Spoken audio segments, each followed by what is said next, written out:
Why is my name man. last? That's the mistake. See, people Wait, need to get Brien. Why is your name last? What do you mean? It's like someone's got to be In the last. title. Yeah, why is it me? Well, I'm the only one with a face cam. what? I don't know. Which is more important? Look, There you go. I'm not Tell the gonna truth. lie, dude. Okay, like the way I type the title is basically like the quickest it comes to mind is how it goes, right? So you're last. I thought of you last. I remembered you last. You know, like that's yeah. I love you too, Teapot, though. It's okay. At least I appreciate it. It's okay. It's all right. Like, hey, come on. Do you want me to change it? I'm gonna put you. No, actually, I was just planning to take a nap for the next hour Okay. and a half. So I'm just, honestly, like, I'm fine. Look at the title now. I've changed the title. Check it out. What does it say I'm now? not gonna look at the title now. Look at the In title. fact, I just unsubbed. Look what. Look what it says. Come on. Look at the title. Look at that. They're fresh now. Yeah, you have to refresh. Still exactly the same for me. It's You're not making me the take same. my arm out of my blanket. It's dude. not the same, dude. It's not the same. Yes, it is. No, it's not. It's not. Wait. Look at the start, the very start of the title. Roy. Yeah, Teaton. there you That's go. much better. Yeah. All right, I approve. Yeah, is that a little bit better? Is that better? Yeah, It's, yeah. yeah. All right, now I can go back to sleep. Yeah, okay. So yeah, there's the Roy. It's the Roy tea time. There you go. We've Yeah. now that we got that out the way, guys. I cannot believe what is happening here. We have returned. We are back in the game. We're back in the podcast scene. It is tea time. Tea time has returned. It's been 2 months since the last tea time. Like, what have I been doing with my Sunday evenings? What have you guys been doing with your Sunday evenings? I don't know, but it's probably nowhere near as high value as this. You know? I've just been sitting in my bathtub crying every Sunday night, to be honest. Ooh. Yeah. I didn't know what to do with my Sunday evenings. Yeah, I can understand that. You know, I've been the same. You know, it's just I've missed it. It's, you know, it's left a hole in the Guild Wars 2 Twitch scene. I think it's left a hole in all of our lives as well. You know, and you know, here we are. We've come back to fill the hole, and what an all-star cast! And what a week to have a tea time, guys. Because oh boy, many things have happened. Just a kind of a bit of an agenda. We are going to talk about some of the stuff that's been happening in Guild Wars 2, the Guild Wars 2 happenings, as it were. And then we're gonna change gear a little bit after we're done with Guild Wars 2. We're gonna mix it up and intermingle some other games in there as well. You know, we're gonna talk about maybe a little bit of Final Fantasy, like talk about Roca's adventures over there, and you know, we can laugh at him for playing like a cat girl or something, you know. And maybe I'll talk about WoW, and then Roy will talk about WoW because he's playing WoW as well, and then Daelin Dwin will. He will tell us all about how much he hates build templates, and you know, it's going to be great. You know, let's get some introductions aside. Of course, you guys probably know both Roca and Roy from the Guild Wars 2 scene. Roy is actually the premier beetle racing commentator. Actually, you know, this is how he likes to do it. He likes to be in a quilt at the time. And Roca, Roca is Lucky Noob's leader, the best PvE guild in Guild Wars 2 of all time, by the way, as well, officially. Yeah. Wait, isn't that the guild that won the ERP? I would like you to address me as Eternal ERP champion, and not yeah. just Oh yeah. I'm okay, sorry. like, Yeah. I'm sorry. Roca. Yeah. Roca, Eternal ERP champion. Roca. You know, it's Guild Wars 2, Final Fantasy, all that sort of stuff. And then finally, brand new guest. Okay, I promised him in a bait, and he may get it now because I think we have some disagreements over the build templates. And also, probably perhaps better known for his antics in replacing mounts in the game with various characters from what's the guild? Oh my god, I'm actually by Destiny. Wait, what was it? Fucking Dragon's Watch. Dragon's Watch. Okay, no, that was actually not. Yeah, that was not fake, by the way. I actually forgot the name for some reason, but yeah, he has. You know, if you want to ride Casimir, that's you know, you go talk to Daelin Dwin. You know, that's what you do. I gotta say, my favorite one was the Griffin. Actually, like that was good shit. You know, that was really well done. That was, you know, the pain to make, but it was worth it. Anyway. Yeah, the payoff was definitely there. So there you go. Introductions aside, welcome guys to Tea Time. Daelin, could you turn me into a mount? Yeah, probably. Nice. Let's get it done. So would you be the roller beetle, or would you be the sky skill? No, I'd be me. What do you mean? Be the Roy mount. I want Guild Wars 2 to mount me. Oh. I'm gonna put Guild Wars 2 on my back. Yeah, I'm sure there's a subreddit for that. Yeah. Except I'm already doing that, so let's... Yeah. Well, man, Like, let's be honest, I think everyone's doing that. And Guild Wars 2, let's segue, okay?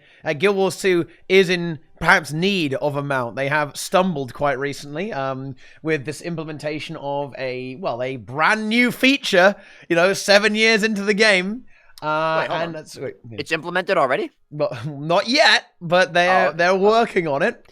That is, of course, build templates, a very long-awaited feature. Awesome. Yeah, it's great, and that's coming very, very soon into the game. However, there has been a little bit of controversy, shall we say, regarding the implementation and monetization model behind build templates. And I think the most qualified person here to start this off, it would actually be Daelin. So why don't you just take it away and tell us about build templates and what's going on there. So, hey, you like builds? How'd you what's the phrase? Want to buy some build templates? Yeah, nothing shady about this. So basically, build templates should have been there at launch. Everyone knows this. Everyone who doesn't know this is kidding themselves. But now they're finally going to put them in, and they cost money on 3 layers of monetization. So you have your build templates. They cost money.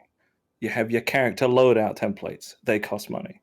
And you have your equipment templates. They cost money as well. Have they said that, by the way? Yes, 100%. They said all 3 are going to cost... All 3 are going to cost money separately. You can't just buy a big bundle that gives you hey, here's everything. I wasn't sure if they'd clarify that, but okay, thank you. Yeah, they said on their post, it was like, you read the post, you read down, it says, you can get more of these on a gem store. First one, people are like, oh, okay, a little bit of monetization. You go to a second section, you can buy more of these on the gem store. Okay. Okay, 2, where are we going here? And then the third one, you can buy one on the gem. So then 3 strikes and you're out with most of the community. Not most, a portion of them, let's say.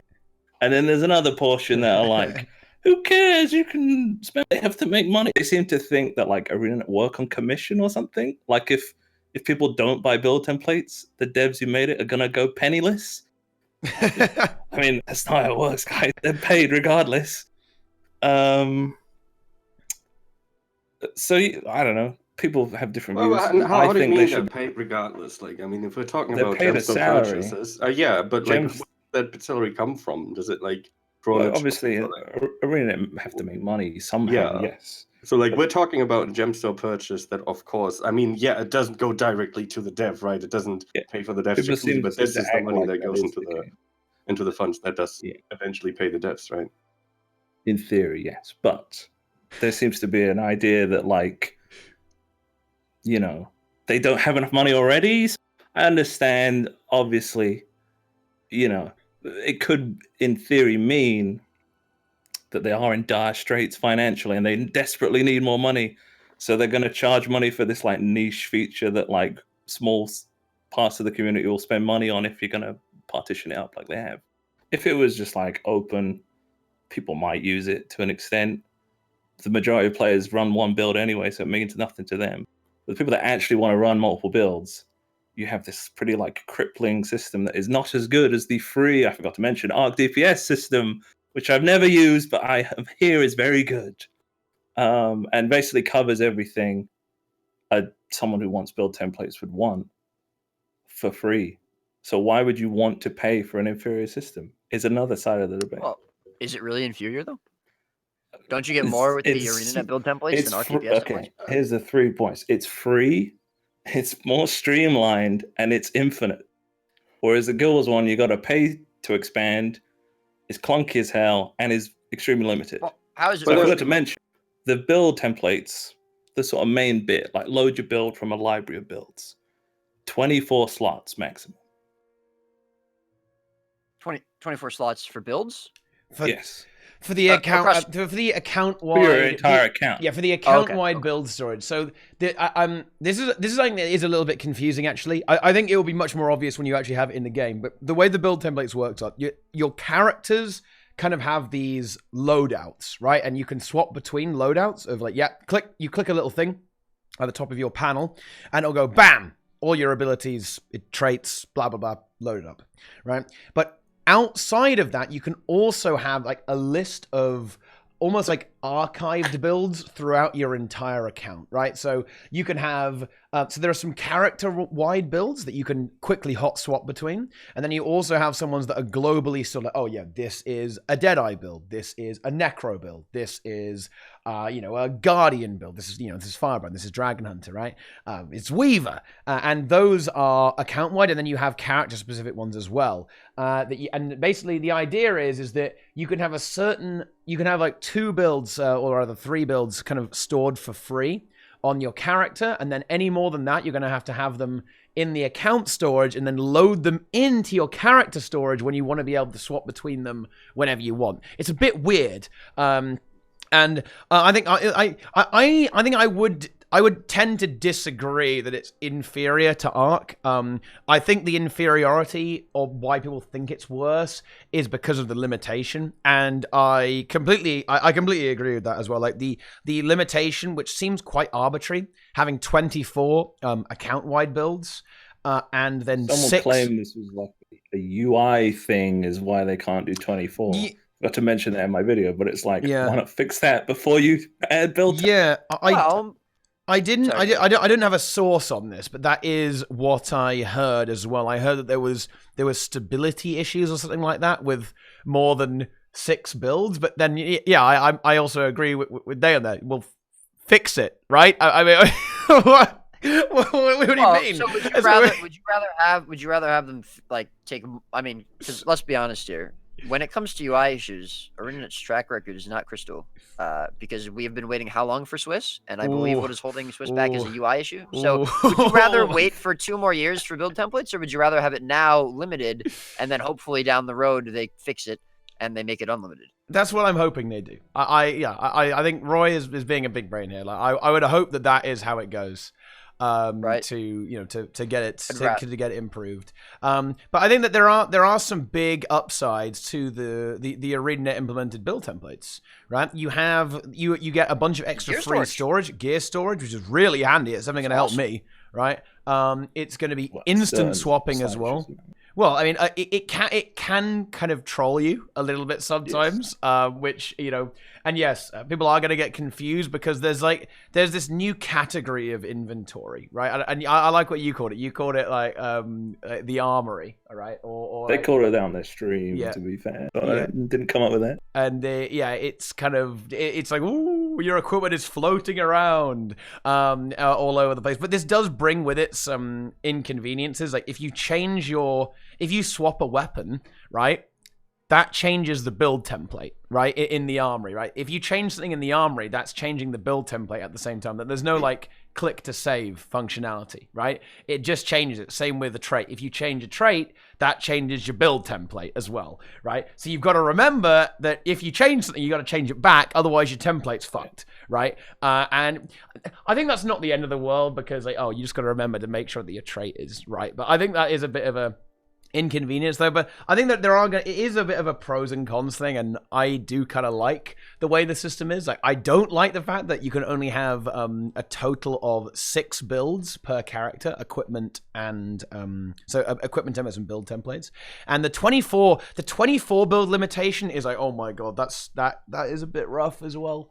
Because a lot of people have many, right? They have many builds, like especially if you're more of a hardcore player, or if you play more than one game mode, you're in a lot of trouble. You're in if you play only PvE, for example, only raids or only world versus world, you might be able to get away with it just per character, but if you play more than one game mode, you're probably going to end up still needing more than one character on a certain class. Go ahead, Dan. I forgot to mention the thing that makes it also annoying that they even charge you money for it is you can bypass everything I just described monetarily, apart from equipment templates, by just copy pasting the build from a notepad or whatever. No, you can. Not on gear sets, can you? I said no with equipment. Yeah, I'm sorry. Yeah, but I mean, with that's builds, you can just copy a build code, put it into your slot, and then ultimately, like, isn't the gear set the biggest problem? Like, I would say, like, my biggest problem is certainly the limitation on the gear templates, right? And I feel like that's exactly why they disabled all the codes for that, right? Is because you could get around it, basically. Maybe. Well, I mean, you can get around the monetization, but you're still going to be inconveniencing yourself, right? That you have to actually have like this notepad of builds and then copy paste them in, you know? Yeah, well, I mean, that wouldn't be so bad, right? I mean, I could see, like, I would just have a notepad on my second screen, and I'll have it full of codes for my gear templates, and I would not have to buy a single one. I'm not sure if gear templates can be copy pasted. I think someone said you could. Nah, you can't. No, you can't do it with. You can't. I don't think you can do it with gear. I don't think so. I think it's only with. If you could do it, that would basically like give you a huge workaround the entire system. Like, you could literally just keep a set of codes in a notepad file somewhere and just copy paste it in. There would be no reason to even buy one. So it would basically undermine the whole monetization of the system. So they can't really do that. Well, you can definitely do that for builds, as in skills and traits. Yeah, but isn't 100%? Can't you do that though? Like the coach? They said you can. They specifically said you can take this build and copy it externally. If you see it on a website, you can copy it into the game. Yeah, exactly. Like Snow Crows or other websites that offer these services. Yeah. Right. Yeah. Yeah. The main sticking point for people, particularly people in once again in the more hardcore scene, is that you're going to get screwed over on gear because people love to run a lot of min-max builds, right? For even sometimes on an encounter by encounter basis. And as it stands right now, Arc is very good at facilitating that, and this new upcoming system will struggle to do that. And I really am in two minds about this. On one hand, it is kind of like, come on. You've done your bloody freeloaders, right? Like, come on, it's like they have got to justify this financially, right? Like, the way I see it is, I don't like this. Believe me, I hate this. I think that we should have stuff like feature packs regularly in the game, like quality of life updates, that sort of thing. We used to have this. I'm sure a lot of you guys remember the feature packs that I think we got 2 of them. Back in 2015 or something like that, or maybe even earlier than that. 2014 was one of them. Yep. I would love that. But look, guys, we're dealing with a company that has just laid off about 1/3 of its staff, and the CEO has just left. Right? Look, I'm sorry. This ain't 2014 anymore. You know what I mean, boys? Like they've got to justify this financially. So of course they're going to monetize it. Yeah, I mean, let's be honest here. First of all, we don't even know how they never confirmed how much the build templates were going to be, did they? No, they didn't say prices. So yet. we don't actually know what the price is now, right? I mean, it could be 400 gems. It could be 50 gems, right? I mean, I think we can kind of like estimate how much it will be. Like, I think we can make rough estimations based on how much inventory space it saves, etc. Like, I think. Also, I mean, let's be honest. The people, like most of the people that play this game, probably play several different characters, but they probably don't really do much besides open world, and they probably don't have more than a build or 2 at most on those characters. So for the vast majority of the people that play this game, they're not going to have to buy more build templates, right? And also, the only thing you've ever actually had to buy in Guild Wars 2 to play the game has been the expansion, right? The expansions, I should say, or the core game when it first came out. So I don't know. I mean, we haven't really had to spend that much money on the game. Overall, you wouldn't have to, and the gems might not be that much, and also most people aren't going to have to actually buy any templates. So I don't think this is that bad.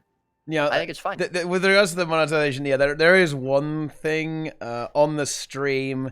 They said, and bear in mind, this is on the stream, right? So this is not official or anything like that.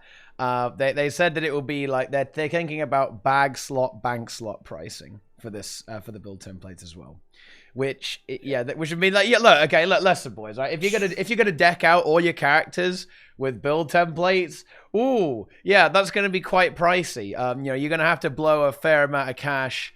On if you say you have 1 character per profession, you're gonna have to spend a lot of gems or gold to fully deck that out. And look, for me, I don't.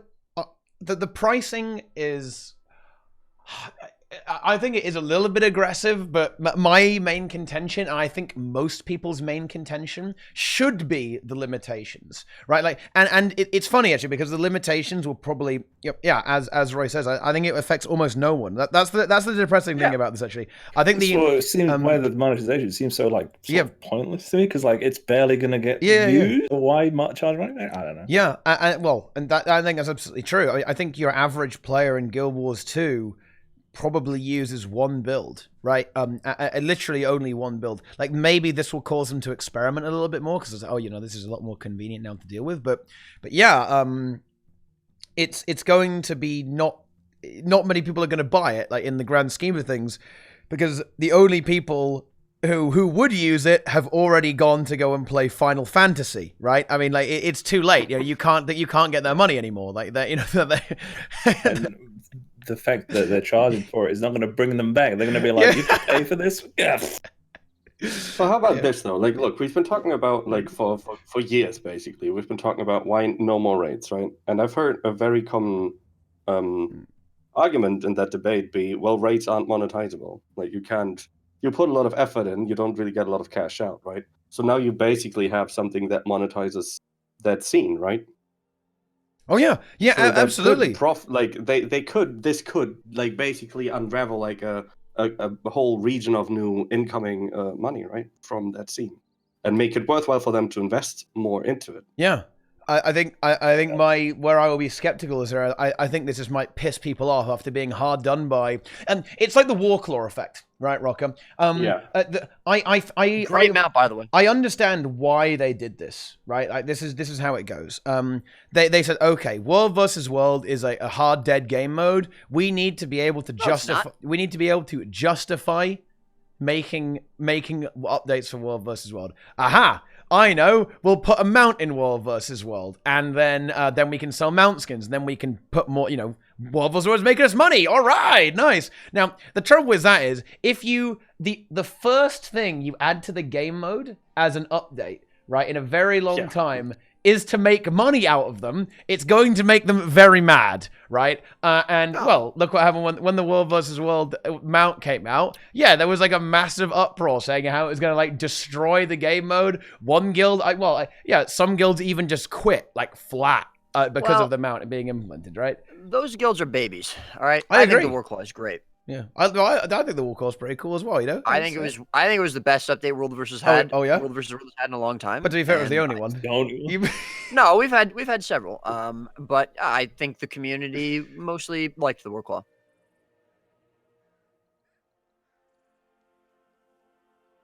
The thing is, with this,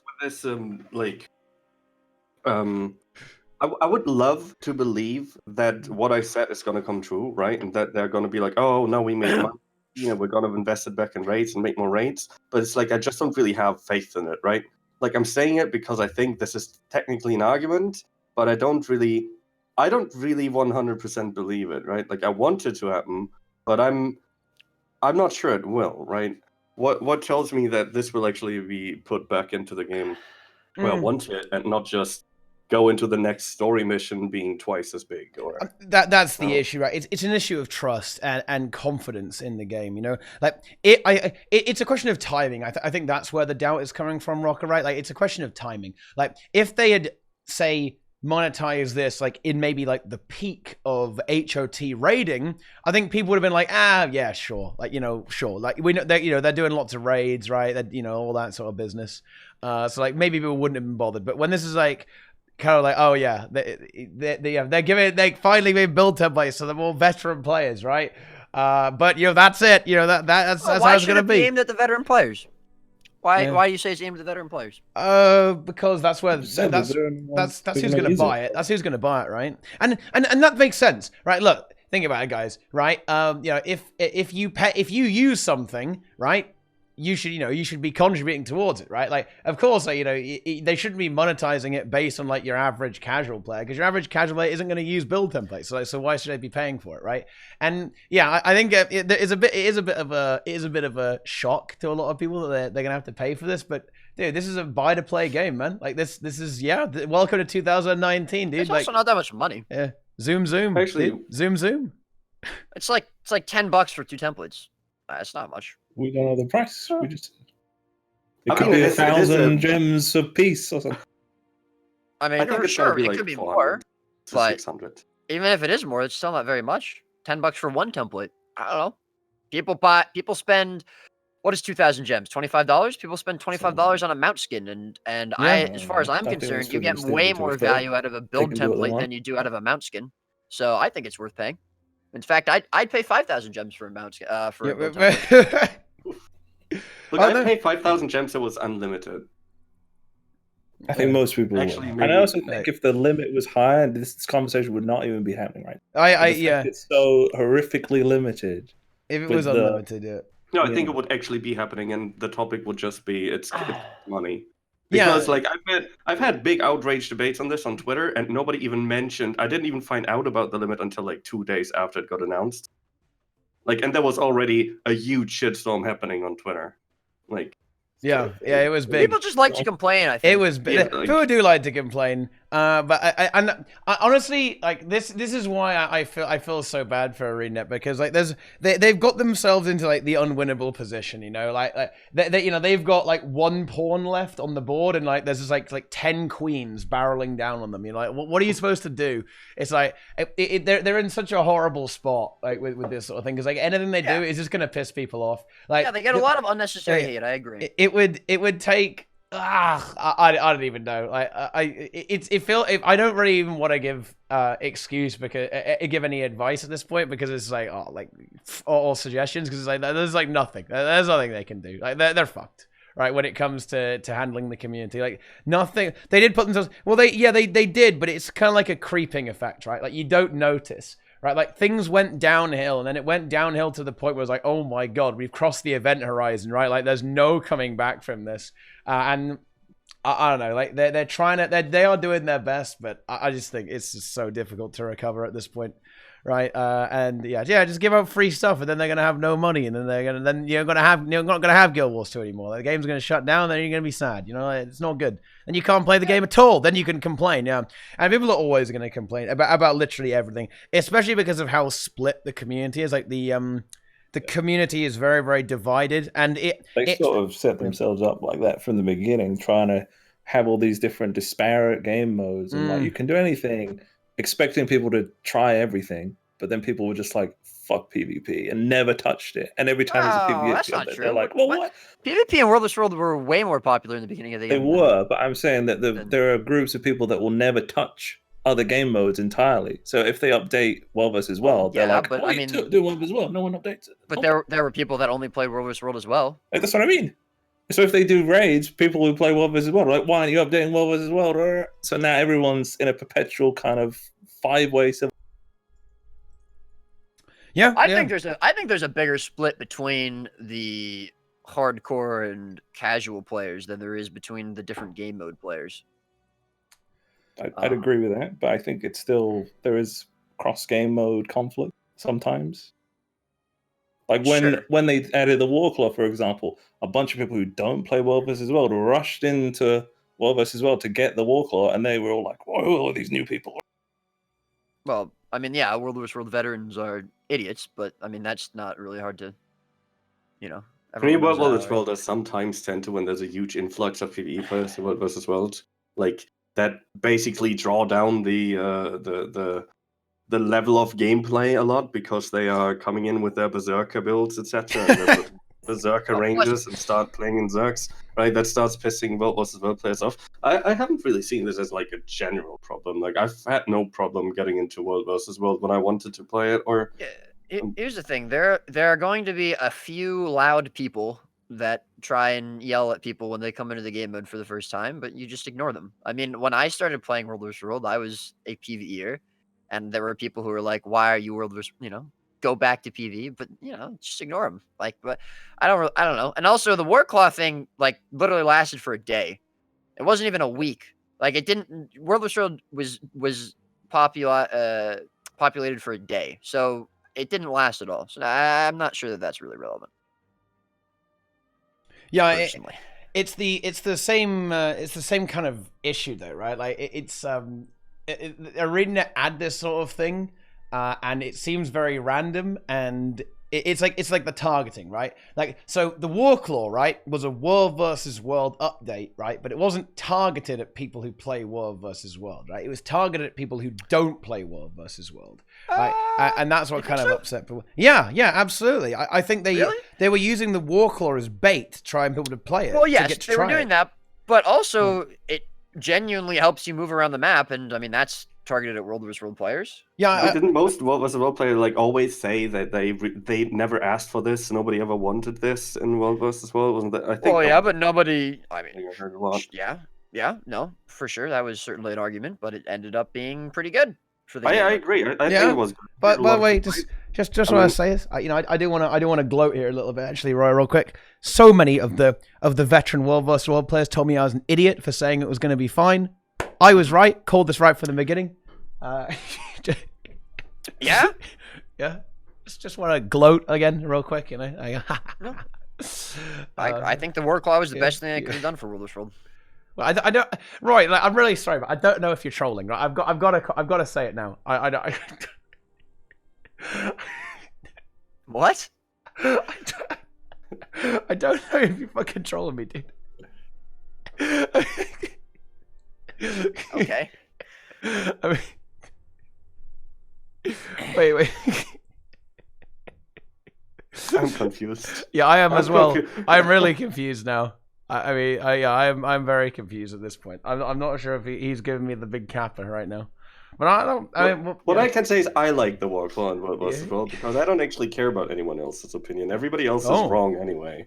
So I personally, playing Necro in World vs. World, and always being confronted with the troubles of getting farmed in front of spawn trying to get back to my Zerg, I really like the Warclaw. Yeah. But, and you know what? For the people complaining about roaming, they literally just added a dismount button. Yeah, they did. The Lance, they actually did it. Yeah. Yeah, it was big. This balance patch was really, really great. Actually, they did a really good job with it. Are we done talking about build templates? No, hang on. I want to say this. I want to say this because we strayed off a long way. We're going to stay on target here, right? What do you guys think they could have done that would make people not complain, or is it actually impossible? No. Like people would complain about anything. Okay, aside from it being okay. Here's the scenario, right? It's totally free. And it's unlimited. Would people have still complained? Yes. Yes. I disagree. Well, people would have complained that it's too late. Right? People would have said, "Why bother updating the game when we already have it with all?" People would have said, "Why not make it like easier? Why not put default builds in the game from Snowcrows and Gods of PvP that I can just click one button instead of having to set it up myself?"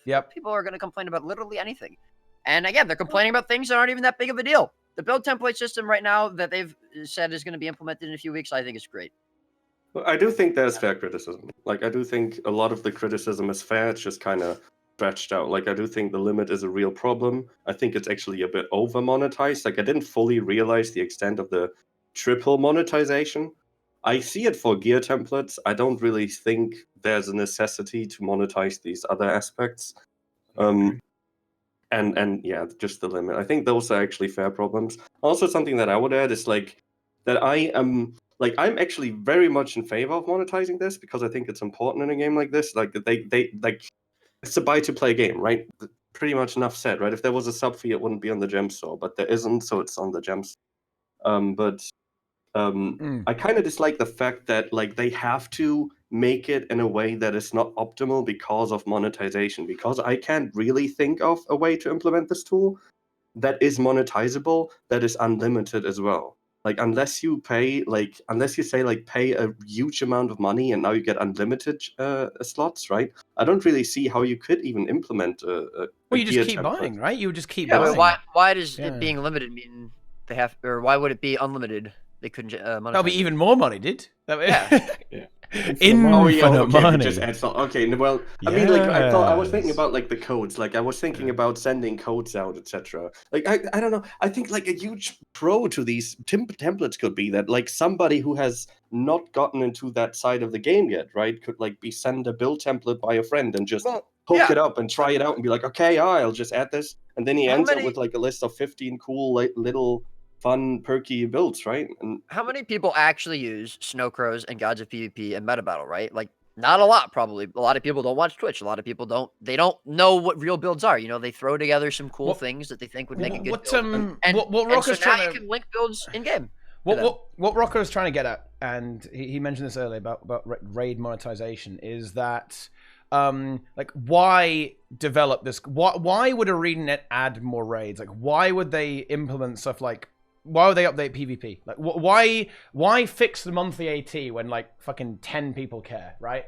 And the reason will be is stuff like build templates, right? Like, maybe not for PvP. PvP is a bit tricky. But for what Rock is trying to say is that for raids, this is a way of indirectly monetizing raids, right? And you know, logically speaking, that would mean that maybe they would develop more raids or continue the development of raids, because they can use that's a way that they can justify the existence of such content in the game, right? Otherwise, it's very difficult for if like a dev pitches, hey, I want to do 2 raid wings a year, right? And then, you know, Mr. Suit and Tie, he's going, well, how are you going to make money on it, right? And well, it's like, hey, dude, look, all the raiders are gonna come back to the game, and they're all gonna want to buy build templates, right? Oh yeah, they all need like fucking 10k gems for build templates, man. Let's go.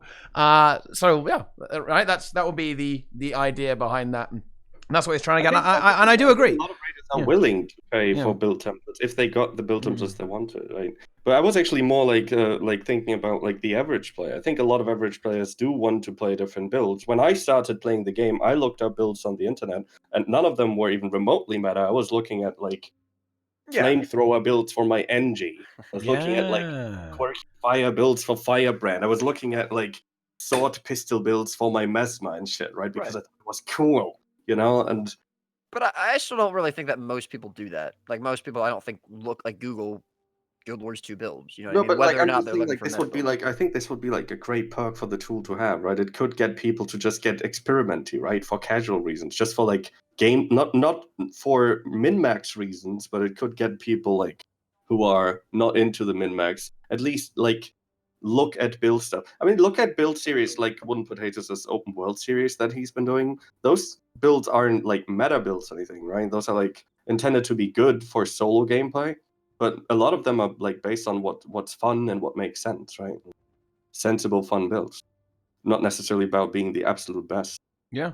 And I think a lot of people are looking at these builds, and I think a lot of people are looking at these builds thinking, "Oh, that sounds like a fun way to play Guardian. That sounds like a fun way to play Mesmer." And they'd copy it down, add it to their build templates. But now, if they already have like their Fractal and their World versus World build, then they can't just easily add it, right? So they'd have to change one of their templates. They can't just copy paste the link and be like, okay, I'll try this out, right? And I think that's kind of a bit of a shame. But well, I mean, they will be able to. They'll be able to paste in the trades and stuff, but just not the gear, right? It's a shame they can't do the gear as well. Like, that's actually kind of a big thing that you can't paste it over, right? Pretty sure you can actually share equipment builds with art, which again is another reason people keep bragging on about it. It's some like weird quirk where it's like it doesn't work all the time. I've heard it basically takes like, if you're using like ascended gear, it's all considered like, oh, it's ascended gear or whatever, so it will know the gear to use or whatever. Yeah, it does suck that you won't be able to do that. I wonder if they'd be able to update that somehow. It's weird though. Like that's the issue with the system, and something that people have been pointing out, like, because they've implemented this armory system, it limits them on what they can actually do with the scope of it. Like, because they added this kind of like, ooh, ethereal item space, like this new type of item storage, this means you can't, like, sharing your build is weird, right? Because, like, you know, what if you don't have the items? What's it going to do, right? Like, it's really unusual. Like, transferring items away from character to character is now kind of weird as well, because now it's all in armory space.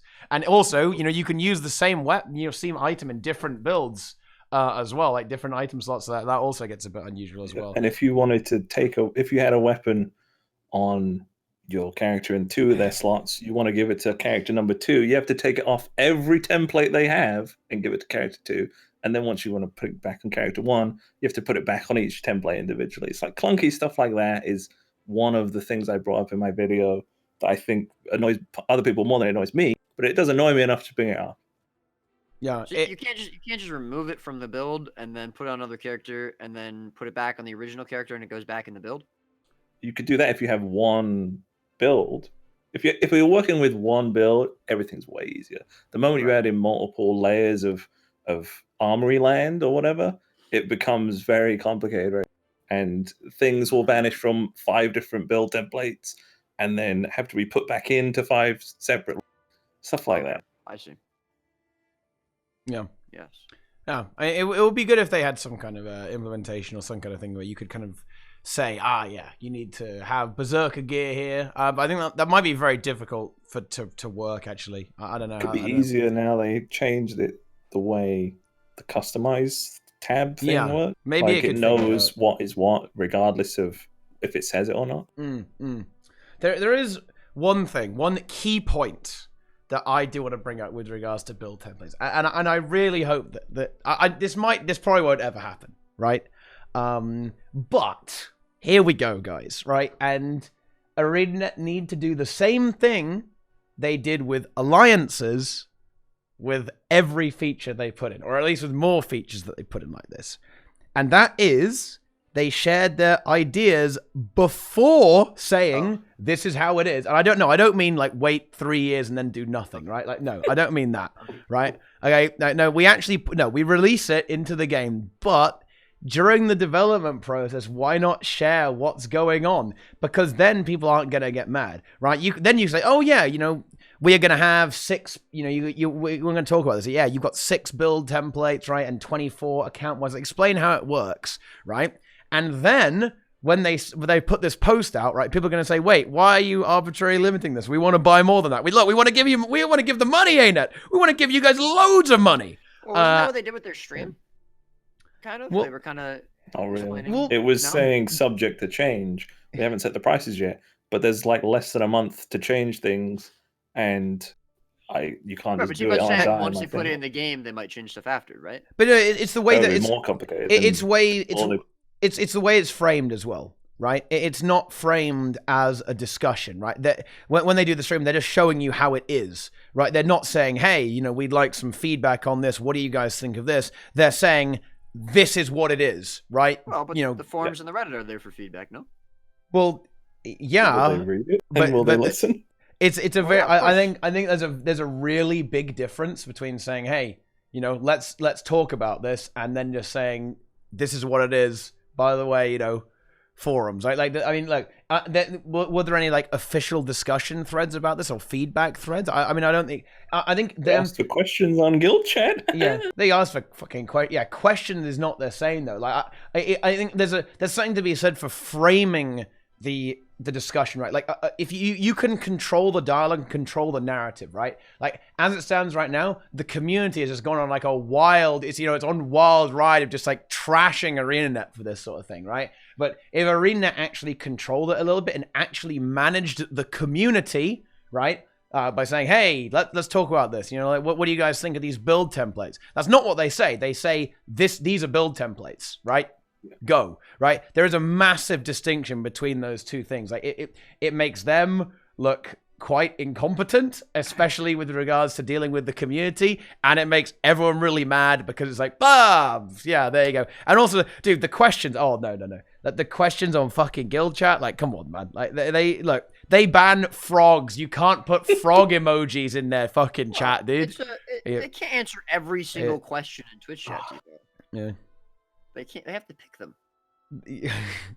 Roy, do you know that they had during the announcement, Roy, that they had the phrase "Give us Roy" banned and blacklisted from the stream? It was being spammed. How are people supposed to talk to each other if there's one? And afterwards, they did a giveaway saying like, "Spam this thing in chat." Well, okay, but that's different. That's different.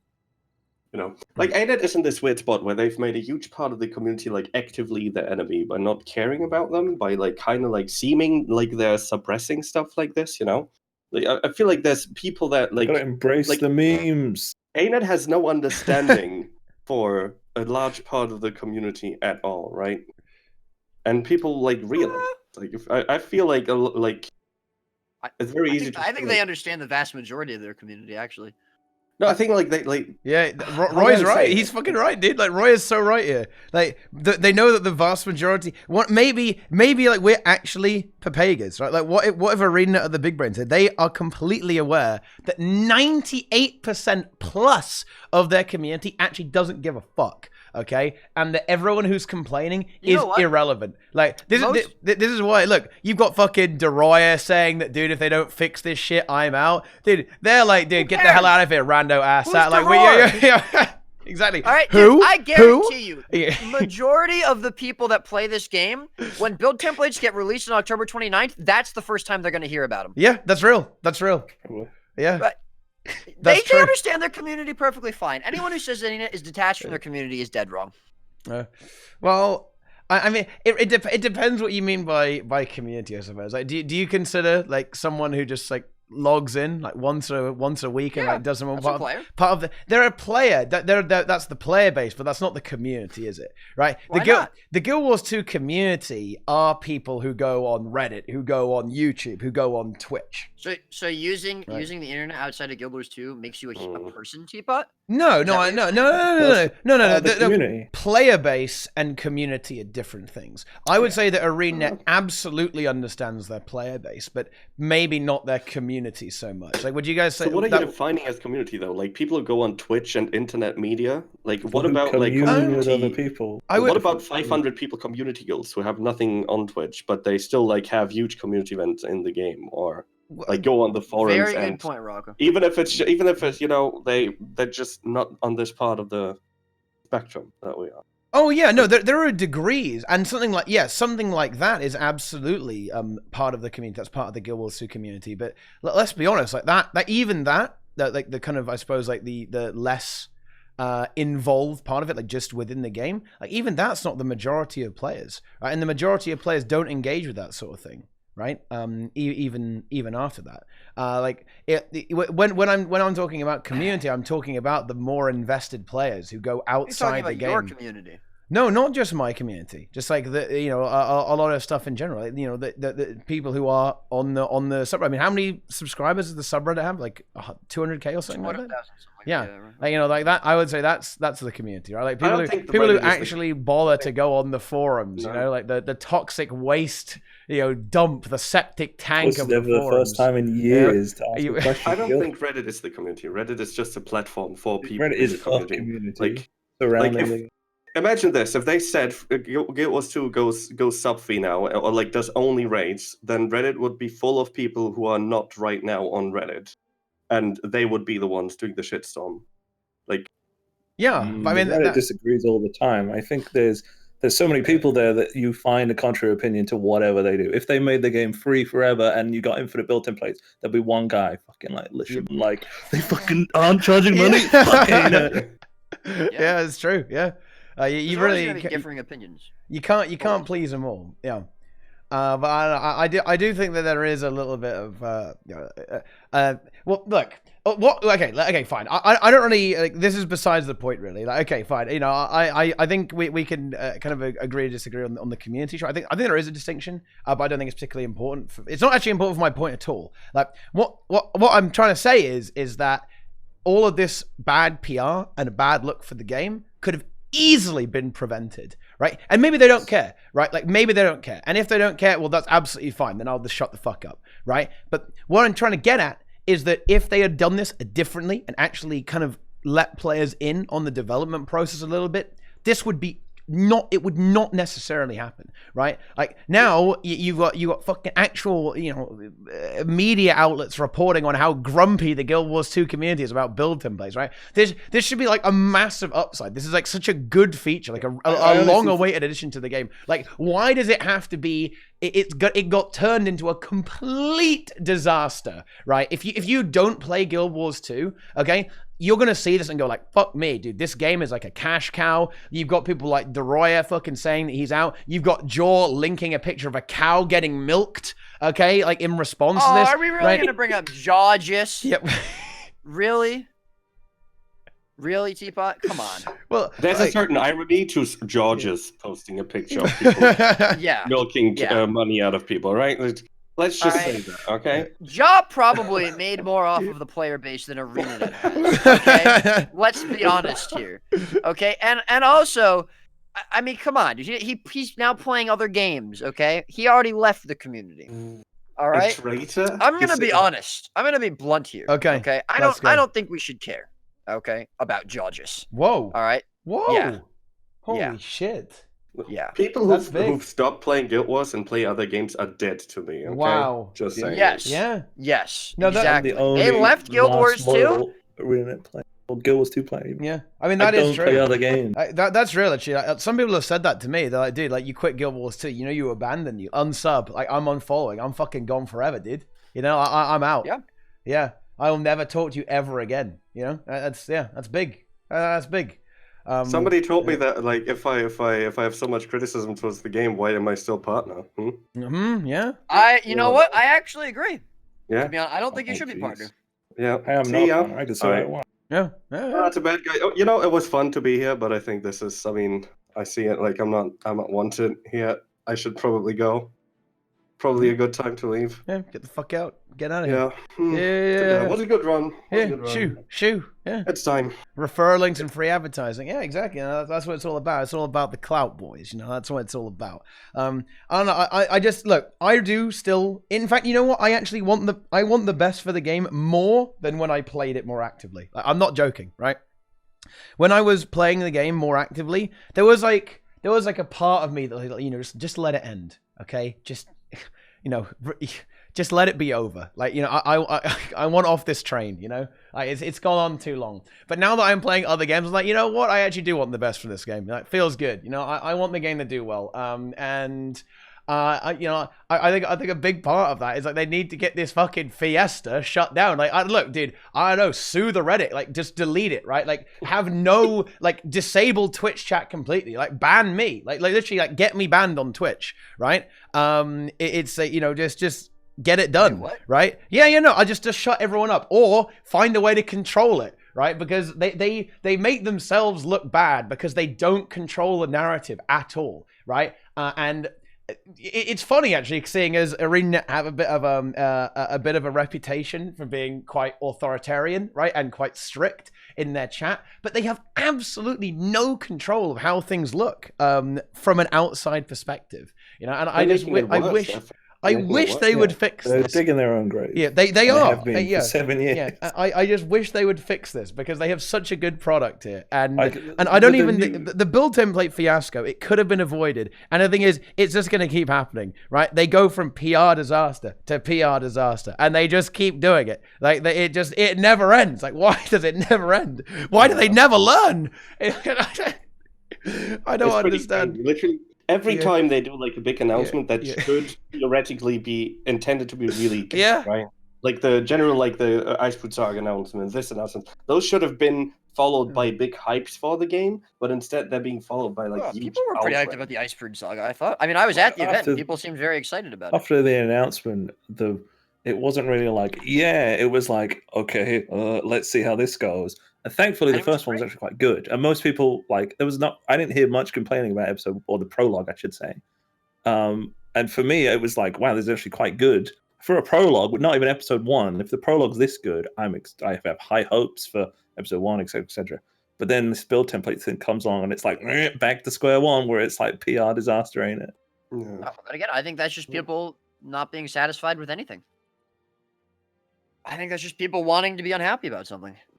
Yeah, I think like it kind of all ties together, right? I think there's a general huge state of disappointment with the game. There's like a long-term thing that happened that made people like not trust the game, not like the way they handle criticism, feeling like you're just being ignored, etc. And that just leads to you being unhappy about everything, right? Because it always feels like whatever they do, they're kind of like doing it to not listen to you, or like they're always doing it excluding your opinion, right? They're always doing it because they just want to monetize or put more focus on living world story, etc. I think that like kind of like in a long-term development, like put them into a position where they could literally say anything and people would hate it, right? There'd always be that part of the community that would feel that way. Yeah, it feels bad. It feels bad, dude. It's we're on the slow descent into madness now. I'm afraid with the Guild Wars 2, and I don't know. I just Really? want it to stop. Well, I just want to live. I want to live in a world where it's actually a little bit more positive around the game. You know, I think it needs to stop. It needs to stop. Okay. Let's see. They just announced that they're releasing a feature that people have been asking for since the beginning of the game. Monthly ATs, which is a successful PvP tournament in game, have just come back and were great. We had lots of participation and viewers on Twitch yesterday for the monthly AT. There have been several community tournaments the last couple of weeks that have been supported by ArenaNet. And their recent Living Story patch was awesome. I think it's pretty positive overall. Let me rephrase that in the words of Reddit, okay? Who cares about what Reddit says? Look, no, they have been, after 7 years, finally bringing out a tool that we've been asking for and that should have been in the game since the beginning. And they have things finally, take time after to develop. 3 months, took them 3 months to repair monthly ATs. How are they even a game developer? You know? You're right, because programming is just pressing one button, right? No, that's a copy and paste, dude. That's the phrasing. That's copy the paste, man. About the topic that I just quoted, right? That's how they're that's what the extra tweets will say, right? And that's okay, but that's why I say we should ignore Reddit. The only Reddit posts I look at are the art posts, and those are the only ones that are good. Jeez. Why is he even trolling the entire time? What? What? It's like the fluff developer response in real time. Are you okay, Teapot? Right. One of these memes did. What? What? Dude, I legit don't know what you're talking about. You don't know. You really like those art posts? Dude, you like that I've shit? I've said this before. I honestly think one of the best things about Guild Wars 2 is the art, and honestly, the community is part of that too, because a lot of them are really well done. Yeah, I don't disagree. Yeah, I don't disagree with you. I'm just saying, like, people are going to look at it from the one bad angle they can find, and like because of people have different views. This is what will always happen with any game ever. And to say like, fuck the Reddit, who cares what they say when they might have a decent point, maybe once in a while, once in a blue, they might have a point. I think it's a bit like stupid to say, fuck them, they don't care. Yeah, and that there are a lot of good things. I do agree. I do agree. There are many good things, and to be honest, I find myself not really complaining that much about the game because I just I like my game playing Guild Wars 2 is just I go on my roller beetle and I run around the map for like hours on end. Like that's that's what I like to do. It's good. And yeah, there are some really the art is good. Is this the one of the? I think I know this one. Yeah, this is the one of the Mesmer. It's fucking sick actually. This is really really good. Yeah, this is a really I saw this one actually because I look at the art posts as well. It's some good shit. It is. Dude, I wish I could draw like some of the people on the. I'm terrible at drawing. Seriously. Yeah. Like, I'm actually just garbage, and it inspires me. Yeah. Yeah. I find myself inspired to not try and draw because I never want to see that. Guys, Mike Z would not come on. As much as I would love Mike Z to come on TeaTime, that will not happen. Right? That was good. It's no way. I mean, it would be good, but it would be a good PR move if you ask me. A really good one. Yeah. TeaTime with Mike Z. I mean, how about MO? If we can get MO on, you can talk about it previously and just say like, don't ask super inappropriate question or something like sets, ground rules, etc. It would still be good. Yeah. It would be interesting, but I don't know. Like, I'm not. It happens in other MMOs, I've heard. Brien did one after he left. I mean, it happens in other MMOs, but this is like he's got better shit to do, man. Like, you know what I mean? Like that's not gonna happen. Yeah. No. Yeah, it's fine. So like, if we're moving, are we moving on from the build template? Yeah, I think the build templates thing, it has been exhausted, dude. Like let's be honest. Like this is a fiesta. This is a fiesta. I mean, I don't know. Like the build tems are good in my opinion. The implementation is solid. There's a few issues. I really hope they do actually respond and resolve them. Like this is where like the communication was it needed to be there. Like some people said that this is communicating, but like people still complain about, well, no, they needed to communicate stuff like the price, right? Like if they would ever change anything about it, right? Like this is basic stuff because people are assuming that it's going to be like this forever, right? And why are they assuming that, Teapot? Isn't that quite the assumption? No, this is Guild Wars 2. Stuff like Stronghold got put in the game and it hasn't been changed ever, right? So like it's a pretty safe bet that the implementation of build templates may end up staying like this for a long time, which is why people are upset. What they need to do is just say, okay, right? This is going to be the first iteration. Maybe we're going to change it at some point in the time. We're going to fix some of the issues. We're going to listen to feedback. This is how much it costs. It costs like 100 gems, 100 gems per thing. And then boom. Like, to be honest, if they had just had a price sorted out for, like, say, the guild chat, and they just said, oh yeah, this is 100 gems, by the way. Like, no one's going to complain. Who's going to complain about 100 fucking gems, dude? Okay? Or 50 gems. No one cares. No one's going to give shit about that. Right? One gem. They should give gems. Yeah, if you buy it, you actually get gems. They lose money by putting the templates in the game, right? That would be amazing. Incredible. Absolutely amazing. Template you buy, a dev has to like put a portion of his lunch and like throw it on the floor or something. Yeah, and for all you people who, by the way, like, all you people who really like Arc DPS, all that sort of thing, I really wouldn't sweat it. Like, someone will make an alternative. Like, I predict someone will make Arc DPS 2 within like a week. It won't be Delta because he's a good boy. Someone already has probably made it. Yeah, no, it's true. But probably waiting for No, that's I know. Yeah, Roy's right. Like, someone's probably already working on it, making on a build template add-on that you'll be able to load into the game. It'll be TOS bannable. They won't ban you for it. Look, they Okay, just as a very, very quick aside, I've talked to people who have been using hacks literally since launch, and they have not been banned. It's well, I probably shouldn't say that sort of thing, ArenaNet partner and all, but I don't think they have a lot they don't really have a lot in the way of detection. I don't think, I don't know. I'm sorry, but I don't think they have much. Well, that hasn't been my experience personally, because I don't know if you've heard, but sometimes in World vs. World there'll be some naughty people who hack. Yeah. Anytime I've ever seen them, they've been banned pretty much instantly. If you do like explicit like teleport hacks or whatever, people are going to see that and report you. Yeah. But if you do something like I can access the bank from anywhere for free kind of thing, who's going to be able to check that ever? Yeah, they can't is the answer. Exactly, right. Like, there are things that are probably very difficult to detect, right? Like a build template. Like, detecting a build template will be pretty difficult, But yeah, it'll be a bit tricky. But who knows? Who knows? The client snoops in your PC directory for things like cheat engine in other games. Didn't they get rid of that? I thought they removed that. Yeah, it did used to do that, but bear in mind, a giant can, that is that's like industry standard, right? Like World of Warcraft does this, Overwatch does this, like CS:GO does this, I think. Like basically, like actually, like every like Valve game does this, right?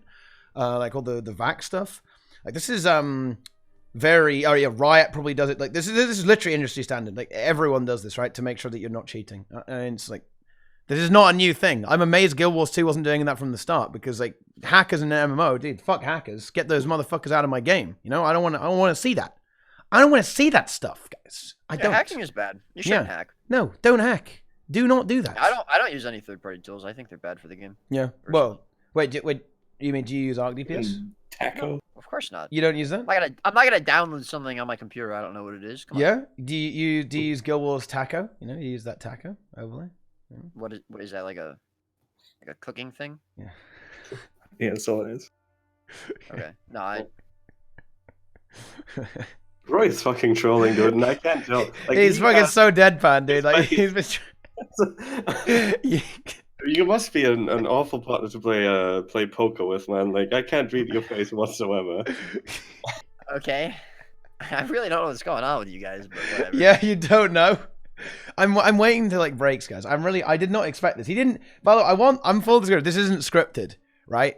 He didn't tell me he was gonna do this, right? And I'm waiting until it's gonna crack, okay? Until it's just gonna break, and he's just gonna he's like, ha! I got you guys good. I got you guys good. But I didn't know it hasn't happened yet. All right, whatever. I do what there is one more thing. for Guild Wars 2 that we can talk about. You know, the balance patch. Go, you know, I've got videos about that. You can go watch those. Right, it was good. Scourge is gone, and it made the monthly AT better. It honestly made the monthly AT better. Actually, a lot better with the lack of Scourge. It feels good. You know. Shame about Staff Thief and Condi Thief, but what do you mean? It's a good start. Those builds suck. It's horrible. Why? Staff Thief is not fun. It's not interactive. Well, I mean, you're playing the game, aren't you? You are playing the game, but the trouble is that the people who play against you aren't playing the game. Here's what I was thinking. I actually think that they should make the next gizmo a staff. Oh, to give it to Staff Thief. Right. Yeah. But yeah, you're not wrong. Obviously, Staff Thief and Condi Thief are disgusting builds that shouldn't be played.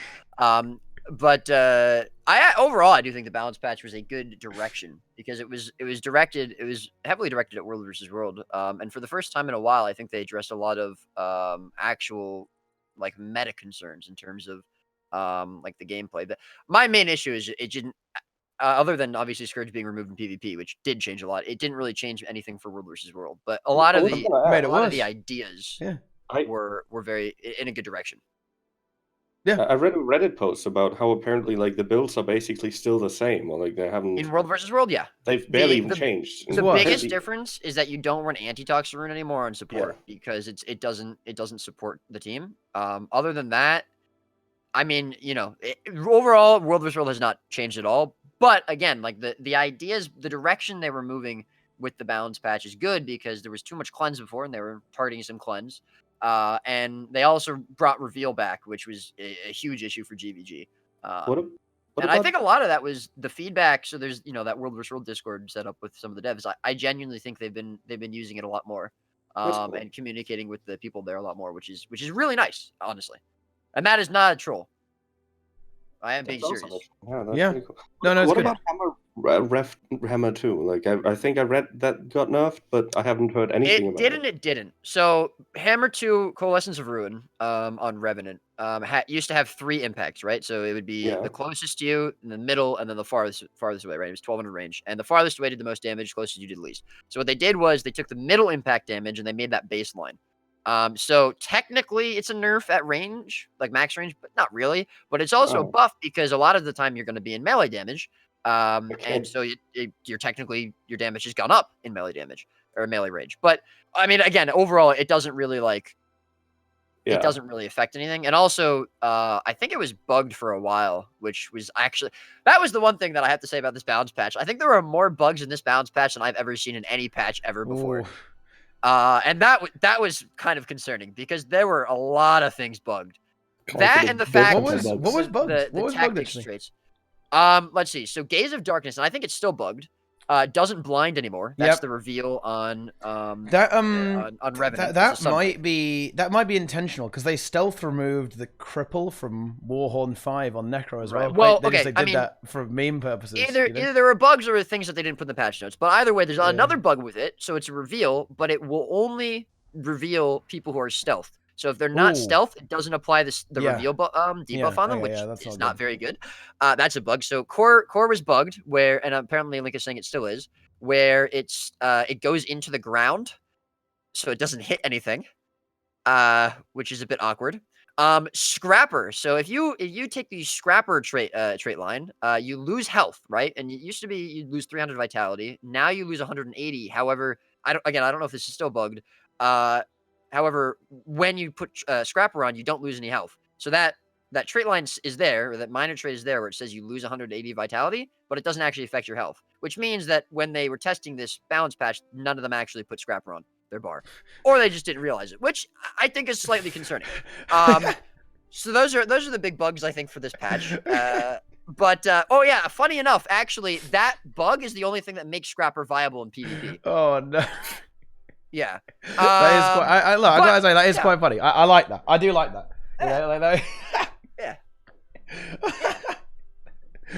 Oh dear. Oh no.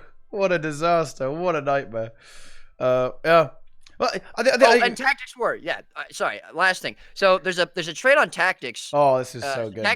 Tactics got this change, right? And the idea behind it, I assume, was to make Tactics a support trait line for Warrior, because you used to have the support Warrior build with shout heals, and then they were garbage, and they never got buffed, and everything else that supports now is a better support spec: Firebrand, Tempest, Scrapper, whatever. And so I think they were trying to change it so that, to give Warrior a different playstyle, which is awesome. I think that's really cool.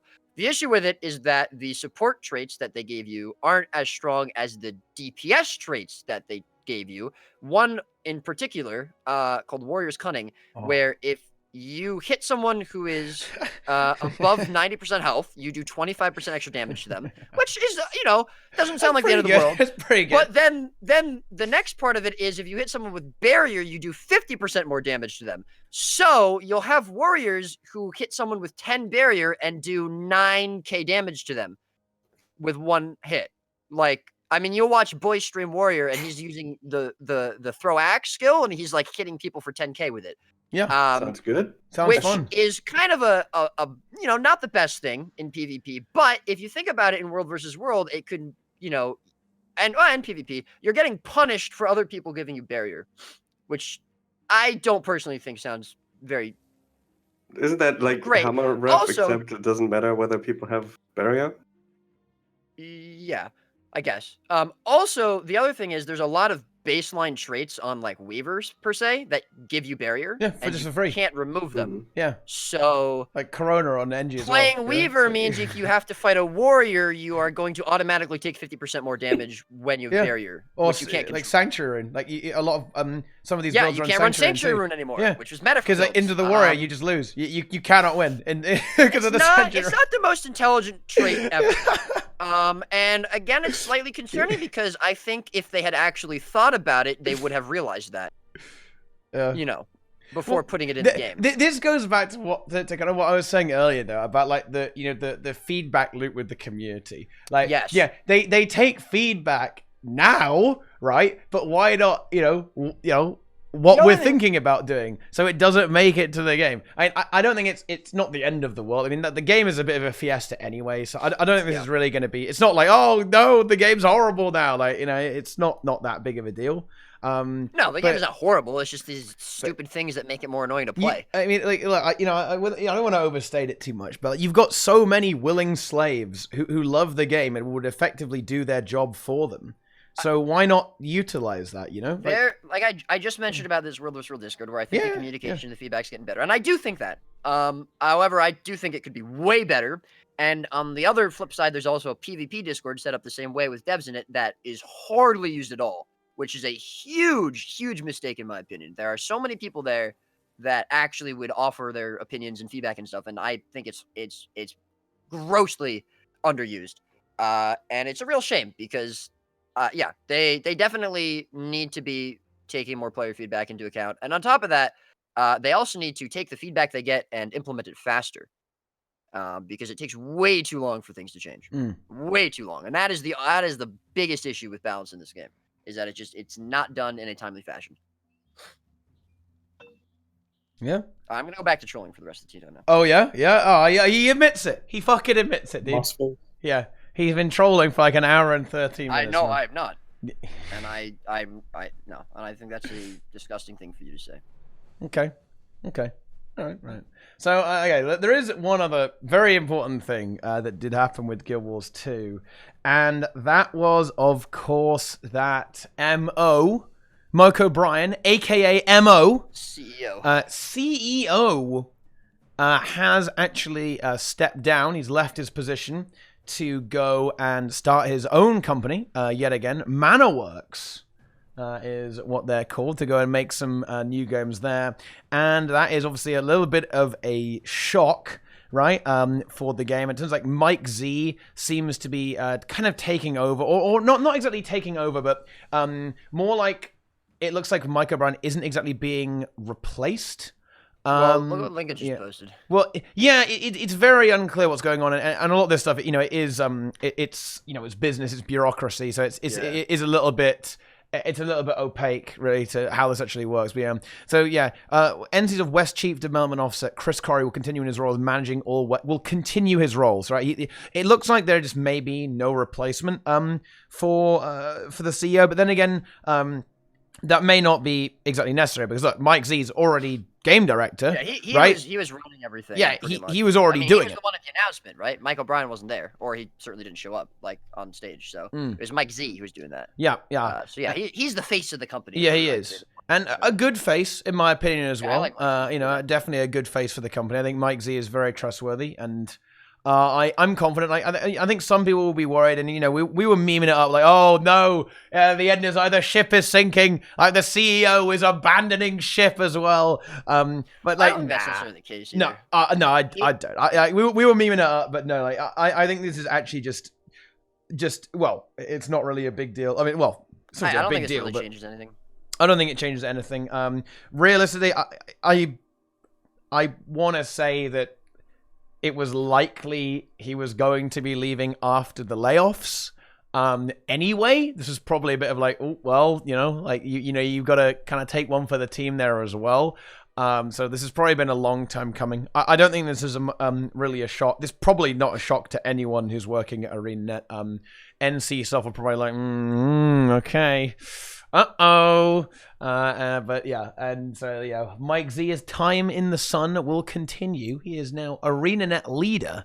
And it feels pretty good too. Do you guys have any thoughts about this little tidbit of information regarding the? I mean, CEO? I'd be happy to replace Myko. Oh, okay. I'm available. Yeah, me too. I'd vote for you. You get my vote. Yeah. Thanks. My question would be: is that do you guys think this will actually change anything? Like, is this relevant from a player perspective? No, not at all. I think Mike hasn't worked on the game for like 2 years anyway, and his only really involvement since Path of Fire was like firing Jessica Price, basically. Yeah. Go down that road. That's good. I do actually kind of want to change. So I said I didn't think it was going to really change anything. I think we kind of have to see, because if that guy from NC Soft is coming in and he's going to be starting to take a larger role, that may change some of the things that happen with the game. I don't know if that's negative or positive. It might change things. It might not as well if Mike Z ends up continuing to kind of just be running things and be at the helm of the ship, and this guy coming in from NC Soft is kind of just observing or whatever. It might not change anything, but I think we have to kind of see what this NC Soft guy is going to be doing and how much of a role he's going to be taking in the day-to-day stuff, the developmental path and whatnot. So it could. My guess is it probably won't, but we don't know. We don't. I think we don't know for sure because it's not really clear what this is doing. Mo had to say in like things like company guidelines, like and like this is our company reputation that we want to have, right? This is a company image we want to have. I wonder how much of that comes from him and how much like when devs can't answer certain things, when like certain things aren't being promoted over other things, right? When I wonder how much of that comes from Myko's position. So in that regard, I'm wondering. I really don't know, right? So like I don't want to just assume. Yeah, we really don't know how things work. I mean, we could guess, right? Yeah, exactly. I'm just thinking like maybe that's something that could be. I don't think he's really been actively working on the game anymore. Like he's been working on other games, he said pretty much explicitly, right, for the last years. And so I don't think Guild Wars 2 exactly from just his leaving will take something, but Chet has pointed out something very, I think, much more important almost, and that's that he's actually taking a bunch of veteran devs with him to that new studio, right? Who will then probably not be working on the game anymore. Yeah. And like not even an insignificant number, right? There's like 5 devs or something, or it's 8. Well, I think it's 8. 8 devs total, but not all of them. I don't know if they're all from ArenaNet. If they're all leaving with him, like they might be. The name that's been tossed around a lot is Isaiah Cartwright, I think. Yep. It was quite a famous chap, especially I guess the Guild Wars 1 friends will know him very well as well, actually. But some infamous nerfs to certain abilities, like the old Smiter's boon, But I've got to wonder for a company that recently lost so many and had to fire so many devs, like losing 8 veteran devs. Is that? I mean, like, does that hurt the company? Is that something they were taking into consideration? Did they know about this for months and have been planning around it? Or is this kind of like a sudden thing that MO announced to them, and now they have to like kind of work around it. You know what I mean? Like, I'm gonna sound like a massive boomer here, okay? But I think it doesn't actually make that much difference, because I think the philosophy of the game in its original team has changed so much to the new team that it's 100%. Entirely possible that, if anything, that these developers are almost like kind of fighting how things were going in a way, like, because they were from the old school, you know, and they didn't want to do the new school. You know what I mean? Micah was one of the co-founders of Guild Wars 1, and he made it with a small group of people, and I think he wants to go back to doing that. And I think Guild Wars 2 changed completely from. I mean, you know, of course, we don't know what he planned for it, but like, it certainly wasn't Guild Wars 1. Honestly, I see his reasons, absolutely. Kind of like, I could totally see him wanting to just work on a game in a small studio of friends, and like not have like the pressure of having like an entire subreddit with thousands of people like dedicated to your game that will like look at your every step and just waiting to dissect it, you know, like. You know what? End of the day, we don't really know, right? Yeah. We can only guess. We can only assume things. And I think what we can do is we can wait and see what happens, and either things are going to change and we're going to have to work with it, or nothing's going to change. And that might be not great either, but. Hey, you know what? Let's let me ask this. Like, if you guys could, like, obviously Z is kind of taking over as like as a more of a important figure now in ArenaNet, right? And might have a little bit more to say, maybe. What would be like if you could tell him one thing that you'd like want to give him as advice that he could improve? What would that be? To come down from the ivory tower and talk to the peasants, GVG? please. Okay. Right. No. Explicitly GVG. Okay. No, I mean, look, like, there's a lot, you know what I mean? But yeah, I mean, it's a placative question, right? I'm just like what would your like top thing be, like? I mean, well, first of all, we don't know if like this change is gonna, again, maybe everything that he's been doing since he took over as game director is exactly what he's going to be doing now, and that's exactly how he's going to be doing things, and so nothing will change. But again, I mean, like Teapot said it before, they're very detached from the hardcore community, which is, you know, the actual community of this game, and I think that it's very sad, the fact that they don't seem to really understand or care about that community, or both. And I think that if they were able to, you know, open up more lines between that community and talk to them more and understand them more, I think it would make things a lot better, because they've definitely messed up in the last couple of months in terms of this community or that community, and made people very unsatisfied. And it hasn't looked good for them. And Atipa, I think you tweeted this like right when they announced the build templates, like they really need someone to be telling them, you know, that wasn't a good idea. Like, and it was very obvious to most players, but it wasn't obvious to them. And I would say that is probably one of the biggest failures right now. And I know it sounds slimy, right? This is going to sound really slimy, and this might be a really uncomfortable idea for people to kind of grapple with. But it would have been pretty easy for ArenaNet to turn that like epic fail into like a really big win. You know, if you just kind of throw a little bit of spin on that announcement, right, and you give a few little more details. I really think you can placate people with like the same announcement, but just like worded differently, right? It's gonna go down so much better. Like the way it turned out, like it could have been. I really think that they could have made this work for them, right? And then it didn't go down well. You know, it kind of flipped. You know, I think a new community. I don't want to say manager, because I don't know who the current community manager is, and I don't want to be like their shit, because that'd be rude. But I like a new community initiative would be a cool thing, you know? Yeah. And no, you don't get rid of the casuals, then you don't have anyone playing the game. But the hardcore community is the one that kind of drives the game, right? I mean, I've said this many times in other tea times, right? But like you gotta work with them, I think. Yeah. I totally agree. Biased. That would be I'm probably biased, like, so. And I would probably agree 100%. Like say like that would be what I would have said as well. Oh, is this Stefan Lepre? Okay, well, Stefan I think does a pretty good job, but And for examples, by the way, I would just say like the way that you could go about it is like, oh, you know, this is instead of saying like, here, come build templates, right? Just say, yeah, we're putting our first pass of build templates into the game. Like, we're eagerly awaiting feedback on how to improve the system. Here's a Reddit thread where you can go talk about build templates. Here's a forum thread where you can go talk about build templates, right?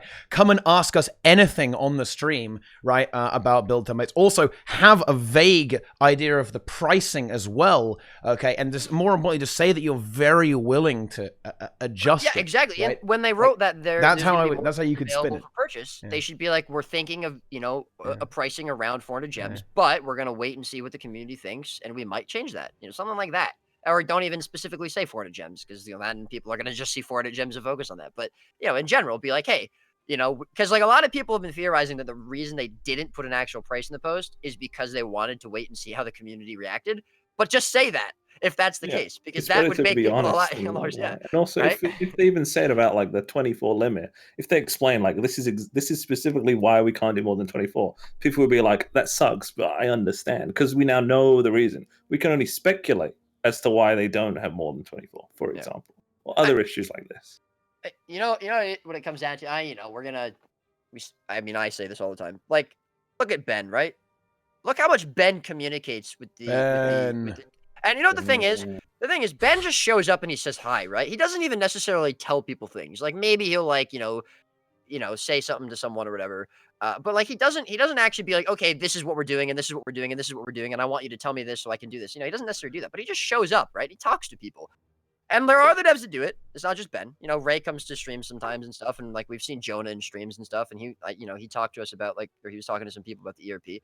But like, you know, just like more people doing that would be so cool. And they do interact on the Reddit and stuff, but it just seems like they don't really try to communicate with a lot of the players as much as, you know, maybe they should. And obviously, a lot of them are very busy, right? Ben clearly has too much time on his plate if he's being able to, you know, jump into Twitch streams. Like, clearly, someone needs to put that guy to work. But, you know, like, it would be cool to see more interactions like that. And I personally, it makes me more trusting, right? Like, and I have more faith in the company because of Ben. What I think is special about Ben is like he is so like, by being here, just saying hi, etc. He actually manages to give people like unsatisfactory feedback sometimes. You know, like people ask him, "Hey, how are MMOs going?" And he's like, "Oh, they won't be out in a little while." Right? That's bad news for that person who asked it, right? But they won't go like, "Oh, I'm mad at you now. Oh, what? Get your shit together, Ben." They'll be like, "Oh, okay, thank you for the honest answer to him," right? Because like, you know that he's like actively working on it. You know that he's you know, passionate about it and also honest about it, right? Yeah. Yeah. And that is something like, if they were to do a public announcement and somebody asked the same question and they publicly like replied with the same answer, I'm pretty sure that would be bad feedback, right? Because that amount of trust is not given in that circumstance. That's paying expensive developers to do community management. Well, first of all, doing community management is literally some developers' jobs, right? And I don't, again, I'm not trying to necessarily, I guess I'm criticizing them. They don't do it. They don't do a great job of it.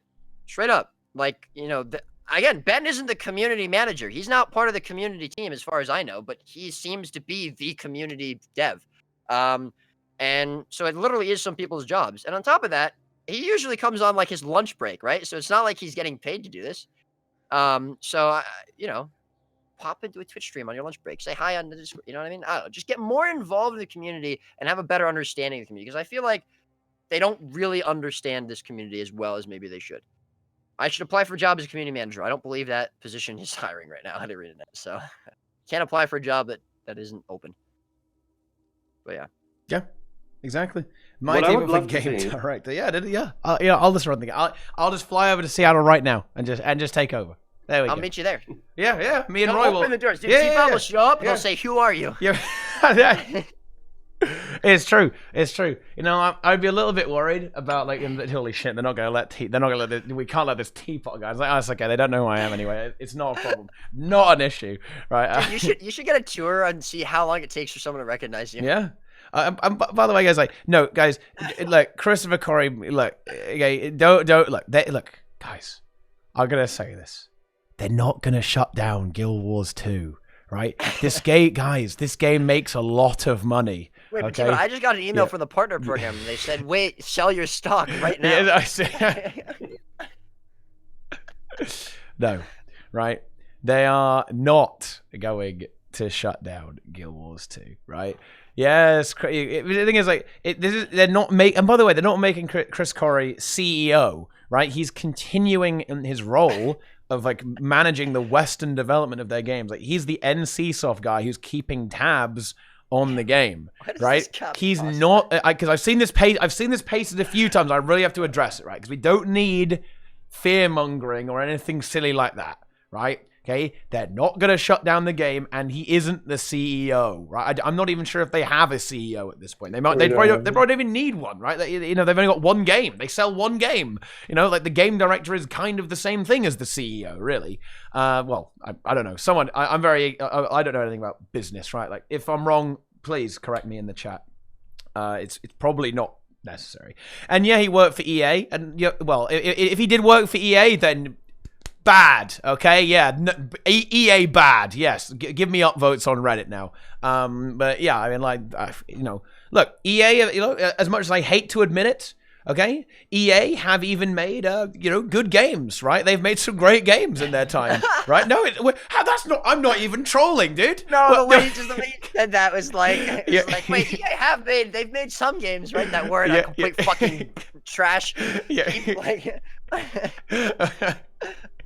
I remember playing some Star Wars game that I kind of liked. Yeah, come on.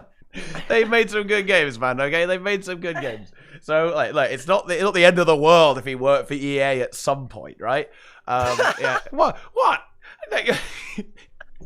So I wouldn't sweat it, guys. Like, we don't need fear mongering or any of that business, or I don't need that stuff, right? Like, it's just. No, don't spread misinformation. There's no need for that at all. All right. I know it's all very scary, but it's okay. I think that kind of wraps up the CEO topic, and that kind of leaves us a little bit of time here. And there's going to be I'm going to talk a little bit about what Tea Time is going to be in the future, actually, here before we get into this next segment, because future of Tea Time. The future. Usually we spend hours talking about the future of Guild Wars 2, but now we get to talk about the future of an actual developing thing. Yeah. And that is, of course, Tea Time, a Guild Wars 2 podcast, or is it? So, obviously, I'm playing other games now, and I actually plan to increase my repertoire from 2 games now to, maybe even 3 or 4 or 5 in the future. Whoa!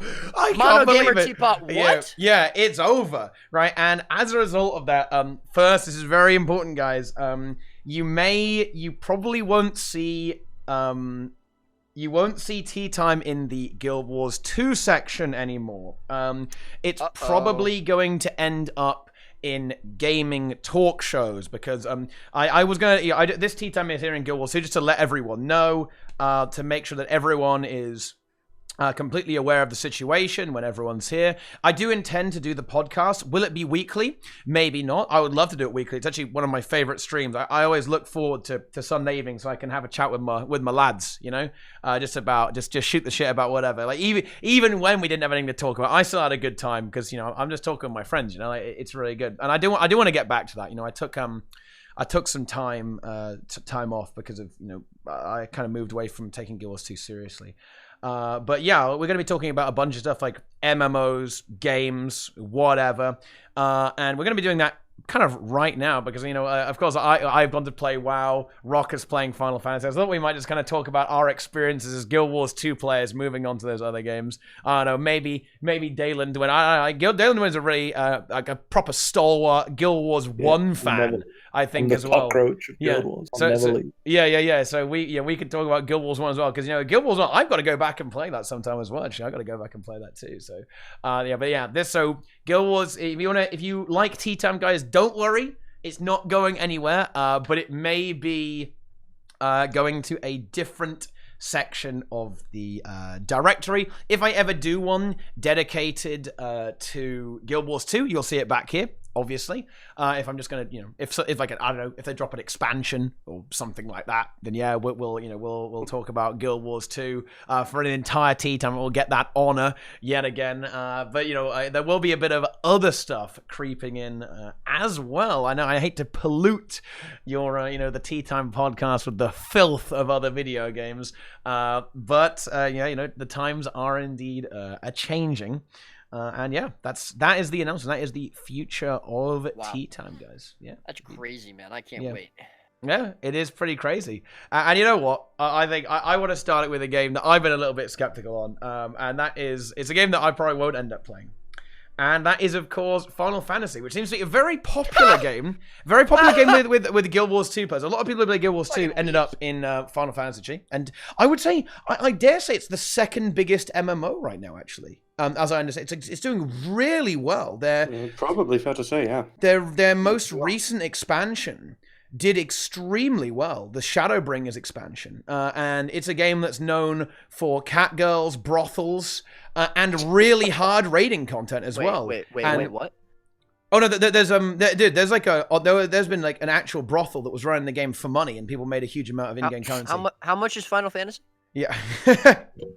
It's like 15 a month, I think. Oh shit, I think I can afford that. I think it's like 12 or 13 a month. Yeah. So yeah, it's something like that, right? Can you sign up to be a prostitute? Yeah. I mean, I guess. I have yet to find that part of the game. But Are you a pimp, Roca? I'm actively researching it now, okay? Like, because I need to fund my sub somehow. Yeah. Right? Oh, Roca, will you be my pimp? Ooh. You're Ooh. Would you play a female character or a male character there, Roy? Like, what would you... male, obviously. I don't play female. I mean, what kind of question is that? We're playing MMOs here. If you're playing a male character, you're not a gamer. Like, real gamers play female characters in MMOs.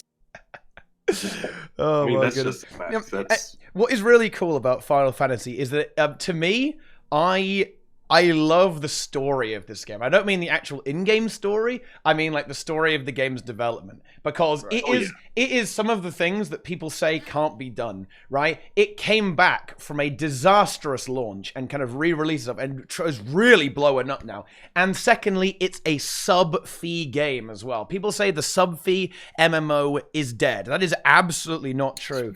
I say that, I'm afraid to say. Yeah. Oh, you say that? You say the sub-fee is dead? Well, sort of. Oh, I think Final Fantasy is one of the few that actually pulls it off, but they also have a cash shop. Oops. They do have a cash shop, but and it's probably not quite as intense as the gem store.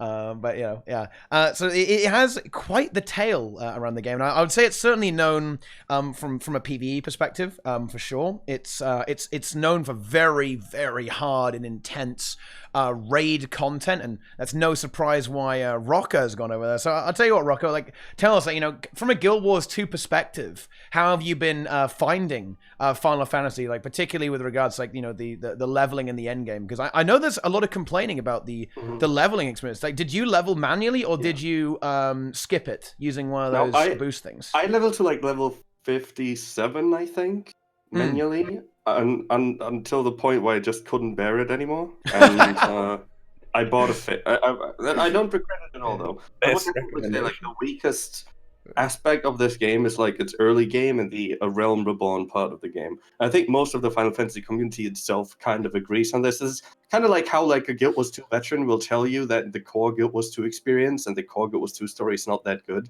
and that you should definitely hang on until the expansions. It's kind of the same in Final Fantasy. Like, if you talk to a veteran, they'll always say, don't look at the below level 50 combat and judge the combat system off of it. Don't look at the initial story and questing and judge the game off of it, because later it becomes incredibly good, but this initial part is garbage. And it's kind of weird, right? Talking about the cash store, they actually, I think, heavily profit off the fact that they sell story skips and level up skips, right? Because you can basically skip the worst part of the game with it. And to me personally, I don't regret paying money for this, because it actually actively saved the game for me. Like, I get it. That's when I actually bought the game. Yeah. It's when I bought the skip to Shadowbringers. That's when I really got into it. It's kind of weird in a way, right? But it's terrible. The fact that you're saying, I bought this game to skip half Yeah, the game. It's for story. It's very. We made the game trash, so you pay to skip it, right? Make big money. This is the thing. Games that have a certain age and have a certain amount of content come out, it's hard to catch up, right? You have to catch up on a lot of stuff. You have to catch up on basically like 5 to 10 years of development. A new player in Guild Wars 2 to catch up with the current story will also have to invest like weeks of story gameplay, right? And like, quite a lot of money as well. Yeah. Season 1 you can't replay. This is just like, this is not necessarily like, I think the game's flaw necessarily. It's just like a consequence of a game being like out for a long time. And being able to even skip it to this point, I don't think is necessarily bad, even though it seems weird that you like skip content, right? The thing is, they're actually implementing a replay story function now for character that you've bought the skip on, so that you can basically buy a skip but still play the content. Because that's kind of like the big flaw right now, is that you can't actually replay the story once you've bought the skip. Oh, yeah. I do that in Guild Wars 2. Yeah. Can't, really? No, you actually can't, yeah. But that's like you kind of have to understand how the basic game works, right? Like you unlock everything through story. Story is mandatory in this game. Like, because dungeons and raids and everything around that is actually part of the story. Like, if you haven't finished the story... Does that mean there are, like, dungeons that you couldn't do? Or... Yeah. I mean, like, you unlock them through the story, eventually, right? You don't... you can't access raids until you have finished the story. You can't. But there is some level of replay feature, because aren't there the... Oh, my goodness. I was talking to Tweety about this. I don't know what they're called, but isn't there some kind of functionality where it will actually down-level you, and you'll go and play in older content as well? Oh, yeah. In some of these dungeons too. So, and that's quite a smart way of keeping things relevant. Like, it's very much akin to how dungeons work in Guild Wars 2, right? Like, if you're a level 80, right, you still, doing something like, well, I know this is such a meme, right? But, you can go and do Ascalonian Catacombs. Whoa, amazing. And it will scale you down, right? Yeah. And you can go and play that. Well. No, the unfun thing about this in Final Fantasy is that, like, you unlock skills with levels, and if you get synced down, you get put back to that level of skills as well. So like all these high level skills that you've now put on your keybinds are basically reset, and you can't use any of them. You just like use your initial skills. So you doing low level dungeons is very kind of unfun in my opinion. It's like, I think that for leveling, there's like a daily system that really helps you gives you a lot of XP if you do it. And it like keeps the content populated, because it's such a fixed part of the story that, like, if they wouldn't do something like this, a new player coming in wouldn't find people to do it with, right? But it's mandatory for his story, which all the progress in this game is built on. So like they have to have some way to like get you to do that. Yeah. Right? Yeah. And just out of interest, and if you don't know, that's fine. Because obviously I've been playing classic WoW, right? And that's a game that is, famous for the leveling experience, right? Taking a little bit of a while. It took me about 9 days, 9 days of in-game time, like actually playing for 9 days straight to get to level 60. How long would it take to get level 80 in Final Fantasy if you just played? I don't know, maybe someone in the chat knows. Like, how long would it actually take to level? Someone wrote that they played for about a month. And like 5 hours a day. It would take a very long time. So if that like 5 hours for like a month, that's 150 hours approximately. People are pinging me on Discords now that like apparently it's around 250 hours. 250 hours. Wow. So that's I'm not sure if that's how long, but it definitely takes off. The thing is, the game is very intense in scope. Okay, and the questing and the leveling has a lot of especially early on, it has a lot of like mundane run from quest A to like NPC B, etc. And the story itself is also very long and deep, which is awesome. The Shadowbringer story is the best story, just hands down, I've ever played in an MMO. I've never played an MMO story and have seen myself unable to set it down because I was excited to see how it's going, Like, I don't think I've ever had that in an MMO in my life. Yeah. Which is... Yeah. Well, it's good. It's part of what the game is known for, right? That element of it as well. Yeah, and like it does definitely take long. So yeah. Look, people are... Like, is it stuff that you do on your own, or is it stuff that you have to like find a group like with? A lot of it. It's like most of it is solo. I would say like, I don't know, 80-90% is solo, but every like couple of levels you'd have a dungeon that you have to do for the story. So Could you play with other people, or are you only able to do it on your? Yeah, you could. I mean, if you have like the same region that you starting region, etc. I guess, yeah. I don't know. I haven't really tried that, to be honest. Oh. But yeah, I mean, what I find is pretty cool though is like that they not only are dungeons part of it, but actually the story also, like there's another game mode in Final Fantasy called Trials, which is basically raid bosses. It's basically an instance with just one individual raid boss. And that's part of the story as well. Like all the cool antagonist characters are basically called Trials, and then they're like a single boss fight. And you're basically you're like for the story forced to basically play a raid boss and do it with like 8 people in a raid setup. Yep. So basically, like just by playing the story, you actually kind of get introduced into endgame content. Yeah. Well, I think, but do you think perhaps because we know that the developers in Guild Wars 2 have actually been inspired by Final Fantasy. Like I think 100 CM actually was somewhat inspired by some of the encounters in Final Fantasy, right? Do you think that maybe it was like Arc was inspired by Final Fantasy? I could see that lots of Arc has a lot of like big AoEs, and the combat in Final Fantasy is a lot based. Like Final Fantasy doesn't have a dodge button, right? Final Fantasy it has like more traditional MMO, tab target combat. Yeah, so it's much more about like your positioning. So like by the means of the combat, like the game kind of really works well with a lot of AoEs because that like forces you to move and stuff. I could definitely see that. Yeah, most bosses in Final Fantasy are very, very ground target AoE indication based, right? Yeah, that's one thing that I've seen some streams of, and they do a very good job with this. Like all the bosses seem to be extremely well telegraphed. Certainly from what I've seen yourself and Tweedy playing through, right? It's there's a lot of zones that are like don't stand there, idiot, right? And that's good, right? And that's great, right? Like it's. If this is how you introduce players into the game and they get used to it, then it teaches you how to play. Like, don't stand there, go stand there, hit that boss, right? Like, it sounds like a pretty good design. Game content. Yeah, there's first of all, it's a completely different game, right? And like how the bosses are designed and how the combat is obviously. Wait, where was I going with it? So like. Do you want to like talk a bit about how raids are different there and like how bosses are different? Because I've found myself quite surprised with how like Final Fantasy like tackles boss fights. How big are the raid groups? 8 men, but they also have alliance raids which are 24 men. And those are raids? Ooh, yeah, that's pretty. I like that. I like that. Maybe let me like explain all the game modes it has, right? So like let's go. To like kind of see the difference between a game like Guild Wars 2, because I've had this on a different podcast. I've had this talk before, like comparing Guild Wars 2 to other games, looking at the raid releases of other games and saying, well, I mean, they're not that much better than Guild Wars 2 until you look at their raids not being their only PvE endgame, right? So Guild Wars 2, Final Fantasy has normal raids, which are 8 men. They have trials, which are individual raid bosses. So it's just like one boss fight. They have alliance raids, and they have dungeons. Right? Did I forget something? And they have ultimates, which are basically a boss blitz. It's like you fight 4 bosses, but back to back. You don't get swap comps. Like they just like you beat one boss, the next one drops in, and you continue. Oh yeah, okay, yeah. So it's just say And those are basically like the hardest content in the game, right? And then all of these have difficulty modes as well. Is that all PvE? That's all PvE, yeah. Final Fantasy does have PvP, but it's not really the main focus of the game, right? As I understand it. I haven't heard too much positive stuff about PvP. I've heard people saying they like it. They have like some World versus Worlds, like an RVR mode, game mode, something like that. But I think it's like capped to like 70 something players. Okay.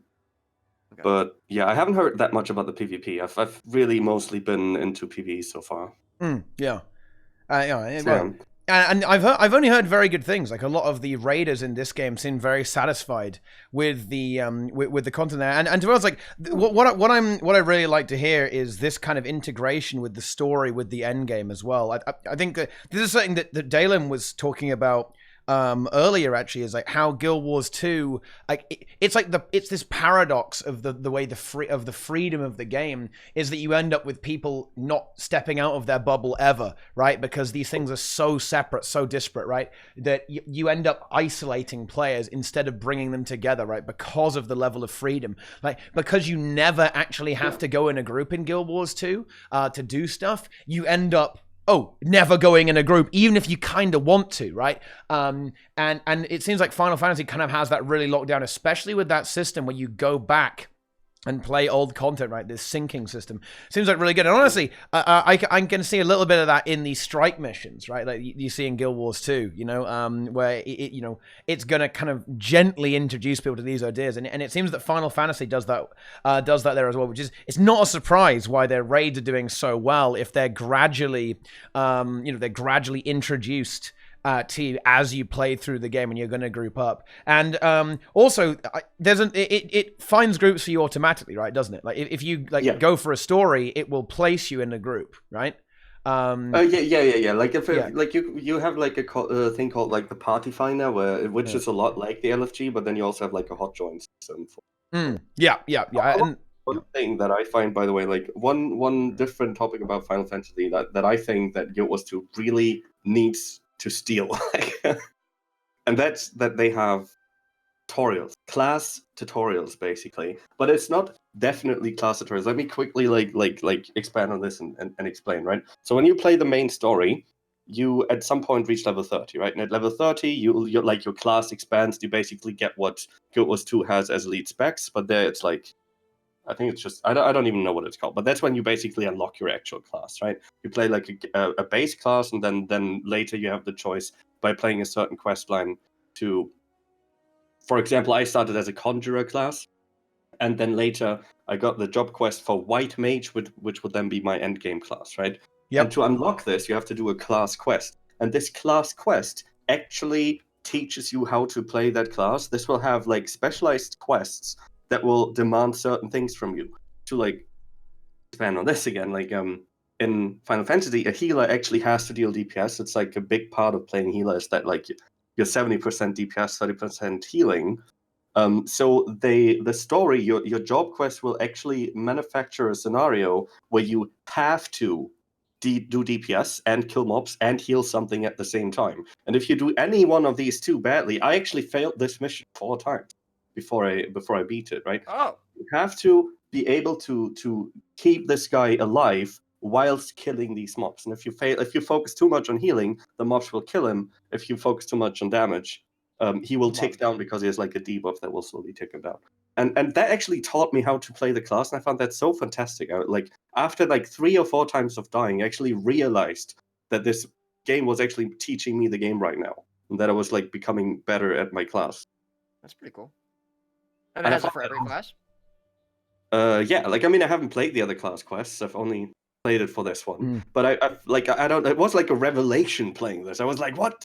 This? Yeah. I'm being taught how to do well, and it really helps me later in dungeons with my, Wow, this is awesome. That is big. Having kind of like forcing it. Not people always say force, and I think this is the language that it kind of upsets people, right? It's not forcing you, right, to learn your class mechanics, right? It's just introducing you to situations, right, where your class mechanics are necessary, and kind of putting them in. It's putting them in front of you, isn't it, right?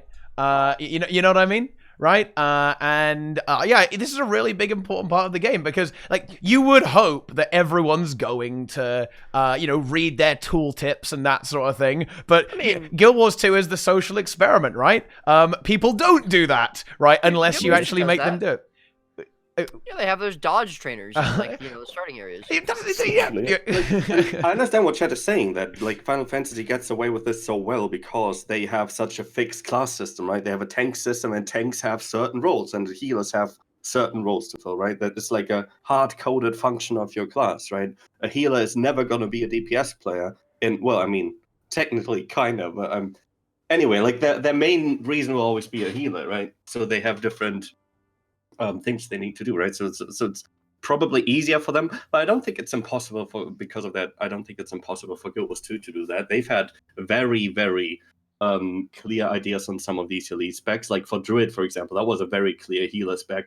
Chrono was a very clear support spec. I could totally see them do like quest lines. Tempest is definitely a support spec and nothing else. Definitely not DPS. No way is it DPS. No, but I mean, a lot of them, they seem at least to have like a rather clear idea.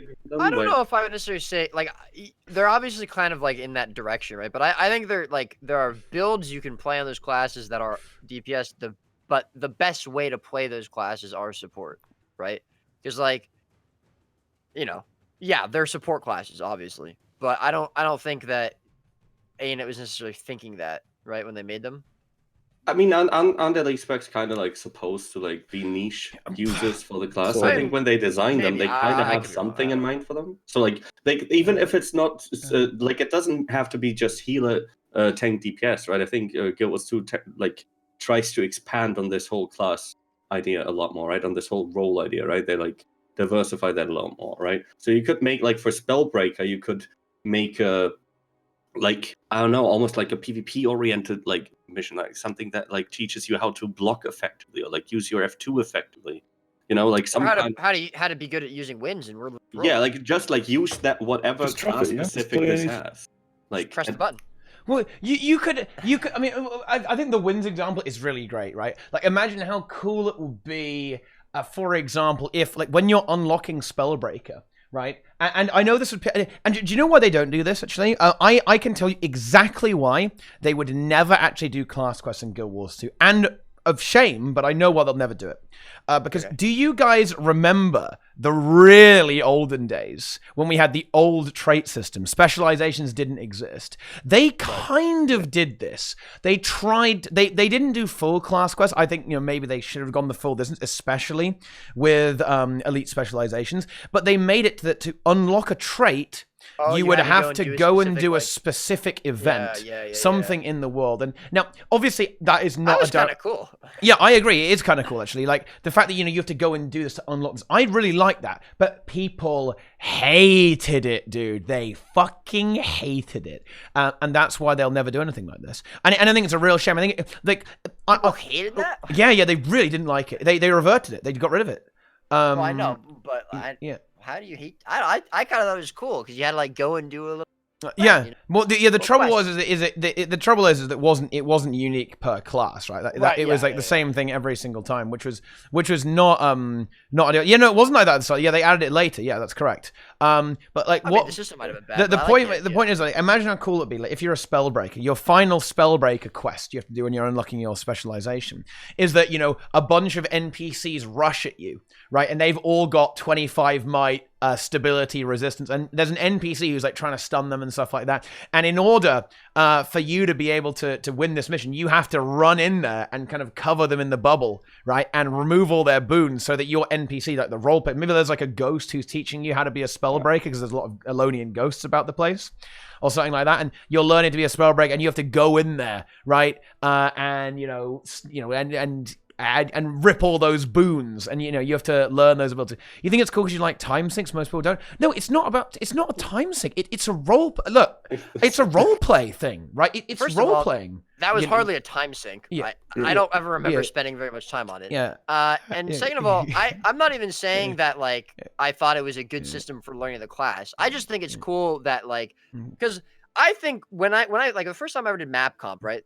I thought it was really cool, just like running around exploring the open world and things that like kind of force you. Again, Teapot saying this word "force" isn't really right. He's right, but like kind of having you go out and explore like different little cool things. I just enjoy that kind of thing, right? And I just feel like you don't really do that now in this game at all. You just click on Spellbreaker and you're like, hey, you got to win. It's cool.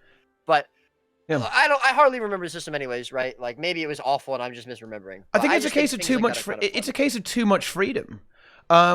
Because now in Guild Wars 2, you don't have to do anything really, right? Like it doesn't put you out in the world. It doesn't say adventure time, right? Yeah. And look, I missed that. I know a lot of people really don't like this. But this is something that I really enjoyed in WoW Classic. Like the game, it's an adventure, dude. Like one way or another. When I started playing it, it was a huge. Like I was just like blown away. I was like, this is exactly what I wanted in Guild Wars. Like, and it's what I used to remember in Guild Wars 2 in the beginning and in Guild Wars 1. And like, that's why I enjoyed playing WoW when it, like for a couple weeks. Cause it was just, it just felt like being part of like a game again.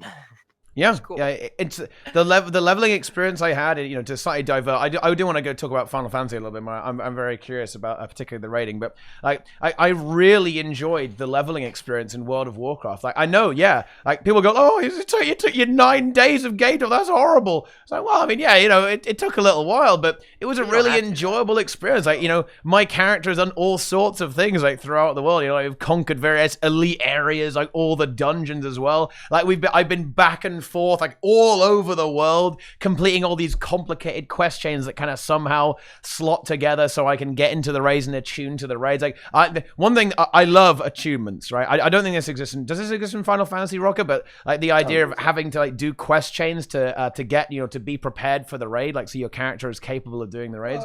You have to do a quest chain to unlock the raid, but it's not it's mostly just cutscenes.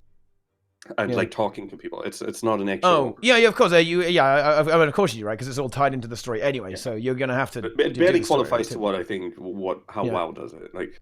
Yeah, it's a bit different. It's a bit different, of course, right? Like it's a you know. It's just like talk to this NPC, and then that NPC will be in a different region, tell you why you're here, and then you're like, I don't know, maybe you have a little cutscene, and then you enter the room. So it's okay. All right. Okay. But yeah, I don't know. Yeah, it's so that was it's one. It was playing WoW it's a really different experience, and I think it was a very enjoyable experience because it definitely is a very good role playing game. Like the RPG element inside World of Warcraft is a lot greater than Guild Wars 2, and it's a really nice change of pace. Actually, it's a really nice change of pace to be able to enjoy that aspect of of the MMO RPG genre as well. So yeah, like classic WoW.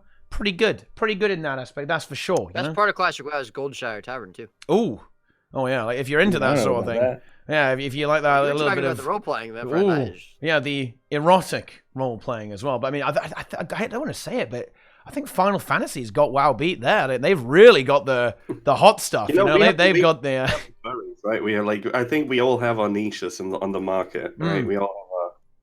And we know what yours is, Roca. Yep. Those cat ears, I can't get enough of them.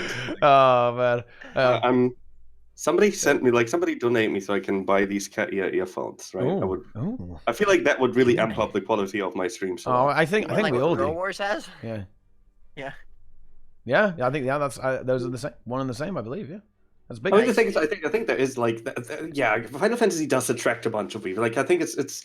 I wouldn't call it a weep game because it's not something you're always confronted with. It's not like you enter an instance and somebody immediately spams ayaya and starts singing things in Japanese. You know, that's not the case. You're forced to watch an anime before you can play Final Fantasy. But I mean, of course, the whole game is kind of the art style of the game is kind of close to anime. Is of course it has its own distinct anime Final Fantasy art style, right? But it's clearly if you're into anime, then this game will probably appeal to you visually, and a lot of the outfit stuff will appeal to you. So yeah, there's probably a lot of anime fans going into the game. Does that mean they're weeps? Not really. It's not like if you don't like anime, you can't play this game. That's kind of a prejudice. What if I love anime? I guess you'll just the better for you, right? But yeah, it's not Can me and my wife would play it. It's it's a big bonus. If you're really into anime, then you're gonna love this one. You know, there's weebs everywhere. Okay, I think that's something that is understood about the game. But I want to ask you about the raiding, going from Guild Wars 2 raids to Final Fantasy 14 raids, which is kind of group content rather, not raids. How was the adjustment? What are the differences? Because you were talking about these different approach between Final Fantasy 14 raiding and between Guild Wars 2 raiding. So tell us a little bit about that. Actually, I'm very curious. There's a very fundamental difference in how bosses work in raids in Final Fantasy and in Guild Wars. In Guild Wars, bosses tend to have 5 to 10 mechanics, and those are almost they're all in text. They have cooldowns, right? Say Slothosaur has a cooldown on his flame breath.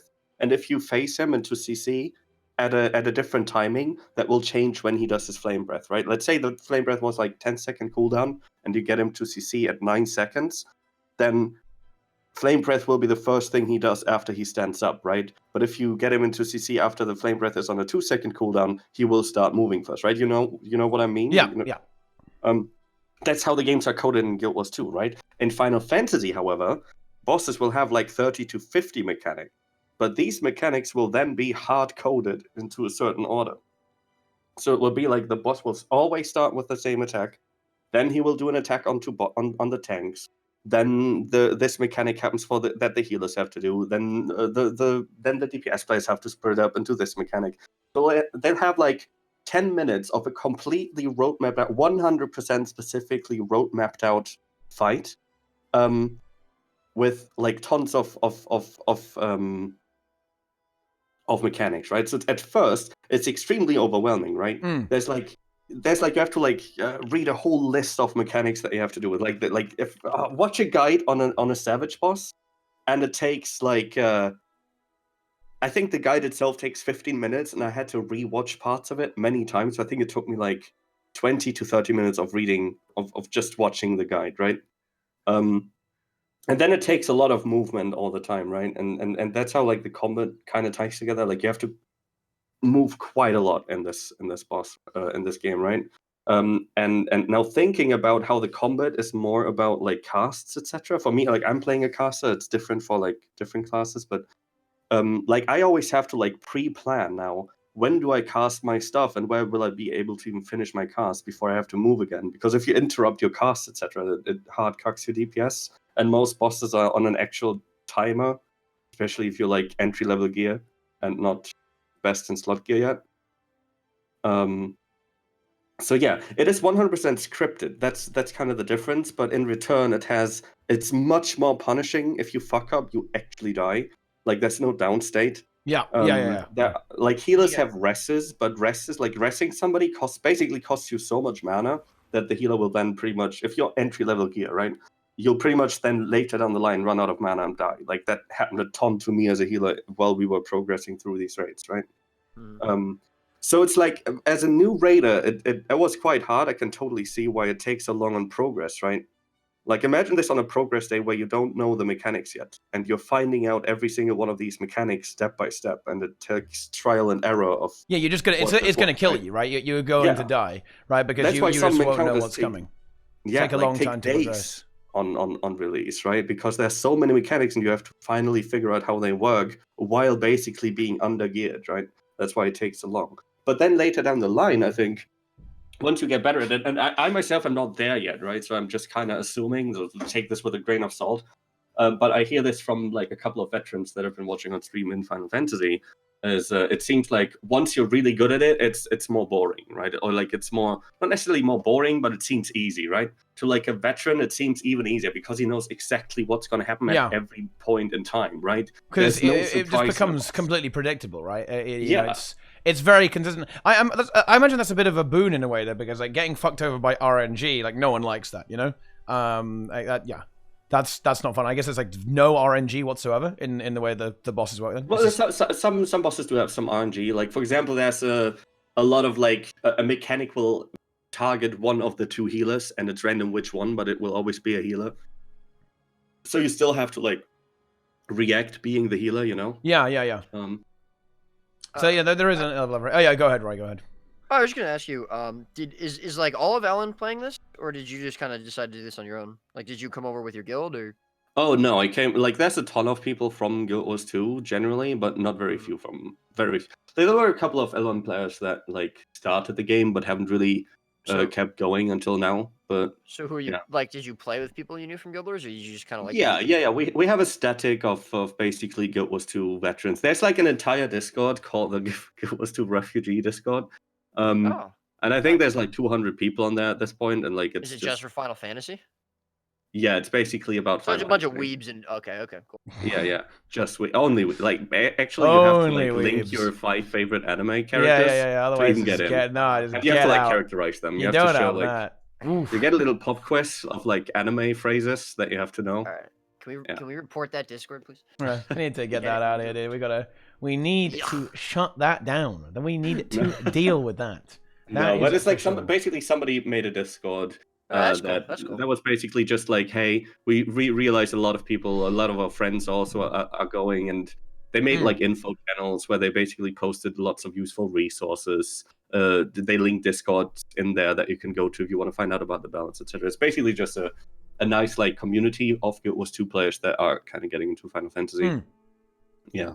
Yeah, that's pretty helpful actually. Yeah, it was definitely cool to like do all this content with a static already, right? Not having to pack stuff. Especially if you're already used to that, right? If you're already used to playing with the community, I think an MMORPG, it's so important to have a group of players to play with, right? Absolutely. It's such a big deal to have that group of friends where you can move around and kind of play the same game. Otherwise, your enjoyment is going to be diminished. They are very, especially if you come from Guild Wars 2. Like if you're in Guild Wars 2, like you're kind of used to, you know, playing with the boys a lot of the time, and some, you know, especially in a more social game where you're going to be inhibited if you don't have people you want to play with. It's really important to have people to go around, because this is really true in Classic WoW. If you don't have friends in Classic WoW, you're gonna have a slightly unfortunate time. You know, you got to get 40 people for a raid. It's like good fucking luck, you know. And yeah, there are pugs that go around as well, but yeah, I don't know. That does sound pretty interesting. So it does seem that, like, certainly up front from a progression aspect, the raids in Final Fantasy are considerably harder, or rather, well, I don't know, like how when we're talking about difficulty here, like what kind of language would you use? Because it seems like it's such a different type of difficulty. You know what I mean? Exactly. It's different. It's extremely overwhelming at first, and then like optimization, I guess, is a bit more forgiving. Maybe like it's more about. It's not all about gear. It's really a lot about skill. There's much more skill than people tend to give Final Fantasy credit for, right?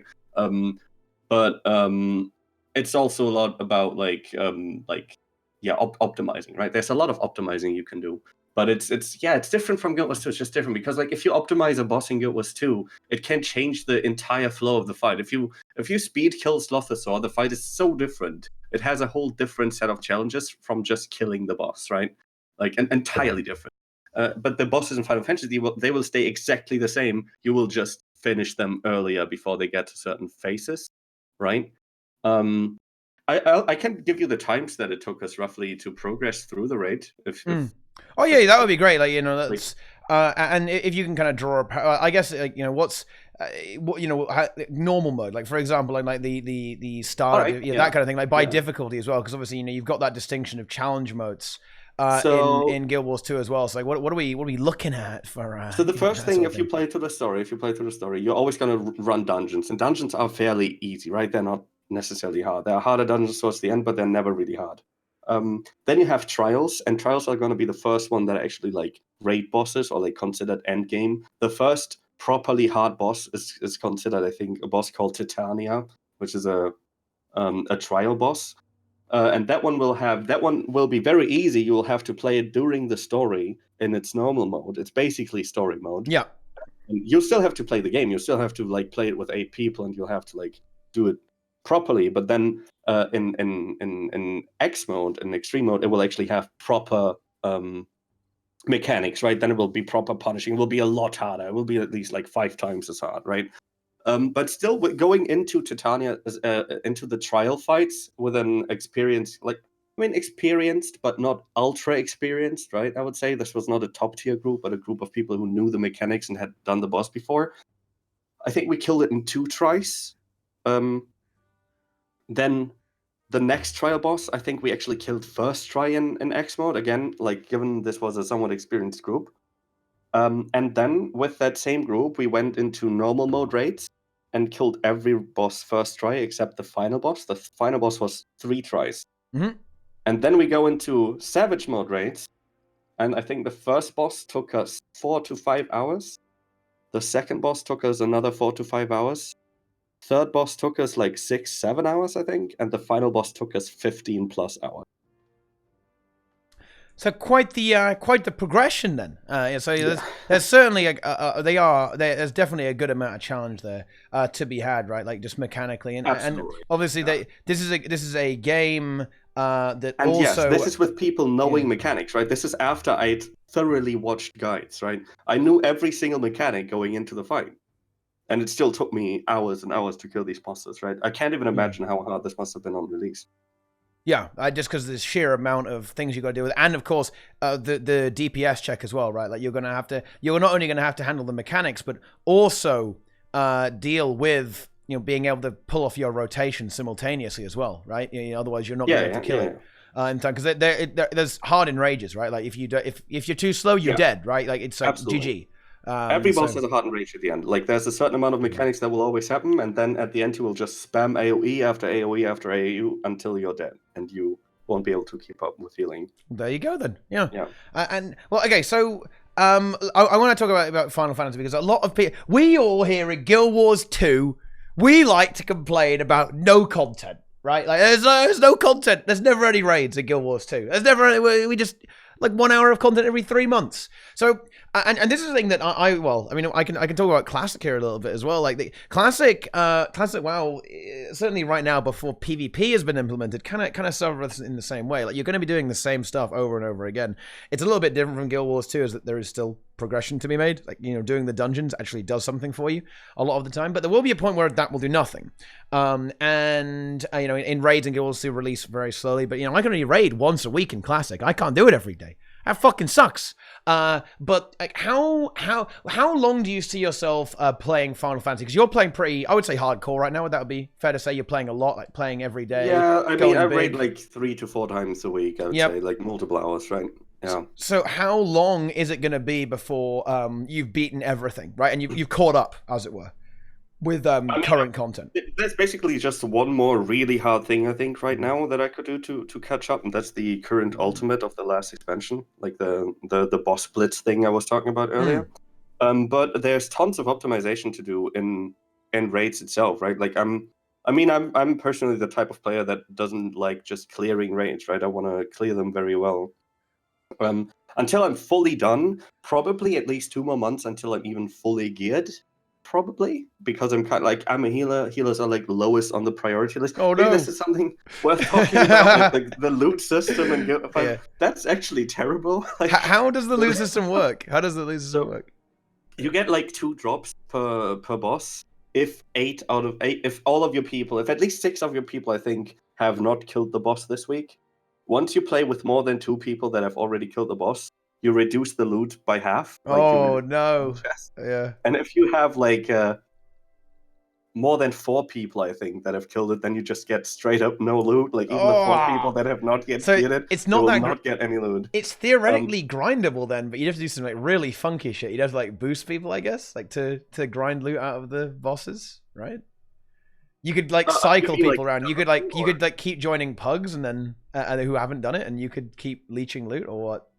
No. Like, you can still get it once a week, right? If you got it, you can't get it anymore. Oh, you can't. Okay, group. Yeah. Once you join a group that has people that want loot, they can't get the full loot anymore. So yeah. You're actually like a handicap. Oh yeah. You're actually like screwing your team over. Exactly. Like, you could help people out. No. And teach them how to do it, but you would fuck up their loot, right? If you have multiple people helping out another group, no players, they get 0 loot. Absolutely, that is not none. good. Yeah, what is that?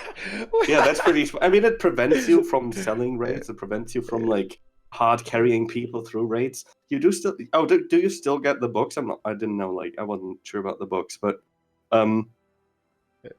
yeah. So like, it's. I mean, what you do get is books, which is basically like a currency. I could buy the best in slot weapon for 8 books. Oh, okay. Of a boss. Yeah. So after 8 weeks of doing this, I would definitely get the weapon. But after 8 weeks, right? And yeah, like, you want to get best gear, right? Gear will actively make things better, right? Like, will make your clear easier, will make you not die. There are mechanics. You're like, I mean, you're all familiar with the concept of gear score, right? Yep. So I went into the raid with a gear score of 450, best gear score possible being 470, right? And with 450 gear score, there are attacks that literally one-shot me. Like that, I have to, like, we have to save certain cooldowns in order to not, like, to mitigate damage, just because I am on this gear score that I would not need if I was on a higher gear score, right? Because I'd have more HP, I'd have more defense, etc. Like, we'd skip harder phases of the bosses if we had more DPS to better gear, right? So it's not something that you absolutely need to clear. We still clear the raid anyway, but it will make a big difference once you have the full gear. Yeah, for sure, yeah. So I mean, well, yeah, that does sound a little bit weird, but then I guess you can have alts as well to kind of get around that. Like, it's fairly similar. Like, I'm not sure what's worse, that system or classic WoW system, actually. Like, dude, this is fucking great, dude. Right? So how is it in WoW? Actually? This is amazing. Like, I don't know what this is, like, such a meme, dude. Okay, so if you join a raid group, okay, you are locked to the instance, right, the instance ID will be the same, right, for you for the rest of the week until reset. So if I join a raid and I just do the first 2 bosses, right, and then I've got to go, like, you know, my fucking toaster explodes or something like that, right? If that group clears the raid, right, my raid is cleared as well, right? So yeah, I can't, you know, yeah. So in other words, like the instance you get when you start a raid in WoW, right? Like that is static. That does not go anywhere. That is your instance for the rest of the week, like it or not, right? So if the rest of your guild kills everything in that instance, right? It's dead for you as well. Like if you try and make another group with people from the guild, you won't be able to get anything, right? Because so all the bosses will be dead. And is the instance yours, or is it your guild's? Like, how does that, like, do you have to... It's kind of both, right? Like, so when you start an instance and you kill a boss, that instance is now attached to your character, right? Okay, but it's also attached to loads of other people's character. And you can't go in someone else's instance, right? So once you've done some stuff in your raid, right, you can't say join a pug run at all. It won't even let you into the instance, right? You can't help people. Like, if I wanted to boost people through raids, no, can't do that. No good. And yeah, like this is the thing. Like this is why, you know, whenever you go to another game, right? Like you're always going to go, dude, Dan, why is this? What is this bullshit? Right? What the fuck is this? Right? And I think one thing about Classic, and I'm sure this is the case with Final Fantasy, is that the loot is a lot more exciting because of this. Yes, yeah, absolutely. It's a little bit AIDS, right? It's a bit annoying. But on the other hand, dude, like when that item drops, you're like, oh yeah, dude, like, oh, finally. Like, because you know that there's like nothing else you can do. You've just got to wait. Like that you just got to kill it and you got to pray that you're going to get it. But what this does, it's like it hard pushes the aspect of like community and having a static, right? Like it makes hugging garbage, right? It's horrible to pug this, but in our static, we have like a spreadsheet. We have like a priority of loot, right? We know after every single boss, we're like, okay, guys, settle down. Let's look at who needs this. Who needs the pants? Okay, you will benefit our group the most if you get it. Like you know. Like there's this whole community like aspect behind it that I personally really, really like. I love this about Classic. And you can kind of say, yeah, it's like slightly inconvenient design, but it results in such a more engaging community feel, right? Like every week when I'm doing these raids, and you know they're not crazy difficult in Classic, right? Well, it's not Final Fantasy or even Guild Wars 2, really, not yet. It gets a lot harder as we progress through all the phases of the game, right? But every week, you know, you can feel your guild getting stronger, right? Your group is getting more powerful as you get those pieces of loot, as you assign them. Like, you know, there's a proper. It feels like a proper team effort. You know what I mean? Like when you go into it, like, you know, and yeah, like we've actually just got to the stage where we're capable of kind of assigning stuff out, but I'm really looking forward to it because then we're actually going to be really progressing and building people's characters up. And you know, the other content as well is going to feel better too, because like now you can do bigger pulls in dungeons. You can be more efficient in dungeons. You can boost your friends through dungeons and that sort of thing. And well, and yeah, like in a way, I know why Guild Wars 2 got rid of this, because they think that what the idea was that you know, this is old hat, this is junk, this is inconvenient, or, you know, freedom to the player. But I think it's a bit of a case of flushing the baby with the bathwater, right? Like, you know, when you got rid of that, when you made the game too convenient, you also lost some of that, some of the value in the items you actually obtained, right? Like, because everything is so convenient in Guild Wars 2, everything kind of feels a bit worthless, you know, at some point. It doesn't feel good anymore when you obtain that stuff. Yeah, it's whenever you talk to somebody outside of Guild Wars 2 about Guild Wars 2, and you tell them about, like, you'll eventually end up being faced with the question, why do you do this? Why do you range, right? In the game? What do you get out of it? And you tell them, well, it's for cosmetics, or it's for the joy of doing it, right? And they'll be like, I couldn't do that. I want something out of it, right? Yeah, reward structures are really, really important in games, and it does seem that, you know, there are pros and cons to both of them. I think some people love the Guild Wars 2 system, and I really think it has a lot of merit as well. I do, you know, like that freedom, it does have a certain value to it. The fact that I can just log on to Guild Wars 2 and I can just do whatever the fuck I want, right? And it doesn't really matter what you do either, right? Which is, you know, again, it's a double-edged sword, right? Like, it does make it a bit meaningless, but it means that you can do whatever you want, and you're not going to get, you know, and you can progress your character that way as well, which some people really like. But on the other hand, there's certainly something to be said for the more traditional approach to progression, right? With your character and with your group, right? You know, gradually increasing in strength over the course of the game. But yeah, I don't know. Yeah, it sounds. I think you see like a general like kind of a trend towards people craving that a bit more again, right? At least like within maybe I'm just feeling that way because I've never really fully experienced that much, or like I haven't for so long playing almost exclusively Guild Wars 2. But I feel like there's a lot of people out there like kind of looking at more. I mean, Guild Wars like WoW Classic is really big hype right now because it's bringing back all these traditional MMO aspects, right? I think there's a lot of like almost like a bit of a movement of people like moving more towards like traditional MMO systems. Absolutely. Also, like I mean, even concerning I think sub fees, I think there's a lot of people that like I think people are burned. They're burned by microtransactions, man. Like they see what's going on with all these games. They see those loot boxes. They see microtransactions, and then they look at games like Classic and Final Fantasy. As I understand it, the cash shop in Final Fantasy is very unobtrusive, Dude, right? The cash store in Final Fantasy is so bad on so many levels. Well, first of all, I mean, like, it doesn't give you any big value, right? It gives you cosmetics. Like, if you actually want to have a weeb outfit, that's where you get it, right? But the cash store is so terrible, right? It will like redirect you. Like, first of all, it's not in game, it's on a homepage, which looks like it was programmed in 2005. And it like redirects you to like 7 different services, and you like need a Square Enix account, and then you need a nice. That's good. It's like the Guild Wars 1 cash. Oh my god, it feels so horrible to buy things on the gem store in Final Fantasy. It actually feels bad. Like, I felt molested after buying my skip, okay? Like, I felt like I was like, please give me a good gem store. I want to give you more money. You're making it so hard for me.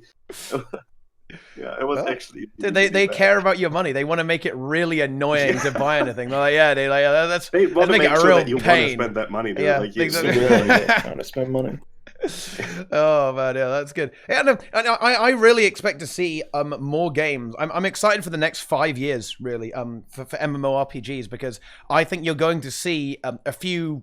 Like a spray of more traditional MMOs. Like it is like, you know, the modern approach is great too, but I think, you know, the pendulum swing back. Like people are starting to crave some of the old school stuff, and I would say even Final Fantasy, even though it is, you know, it's a modern MMO-ish, it is a bit like Classic, right? It has a lot of those older principles of the design of the game, and I think that's why it's doing so well. People are fed up with, you know, the fucking cash. They don't want the streamlined experience. Yeah. They want to have something a bit more in depth, a bit more involved, and so people are flocking to that game. It's doing extremely well. I think it's got over 1 million active subscribers, right? Which is huge these days for an MMO. That's fucking massive, right? Especially if you aren't WoW. How many does retail have? Retail, I don't think anyone really knows the exact number, but it was certainly dwindling. It was like 3 million or something like that at one point. Like, maybe even lower than that. Like maybe like 2 to 3 million for retail World of Warcraft. It's gone up a lot with Classic. Like apparently Classic massively bolstered WoW's sub numbers overall. But yeah, I think you're going to see a lot of companies try and capitalize on this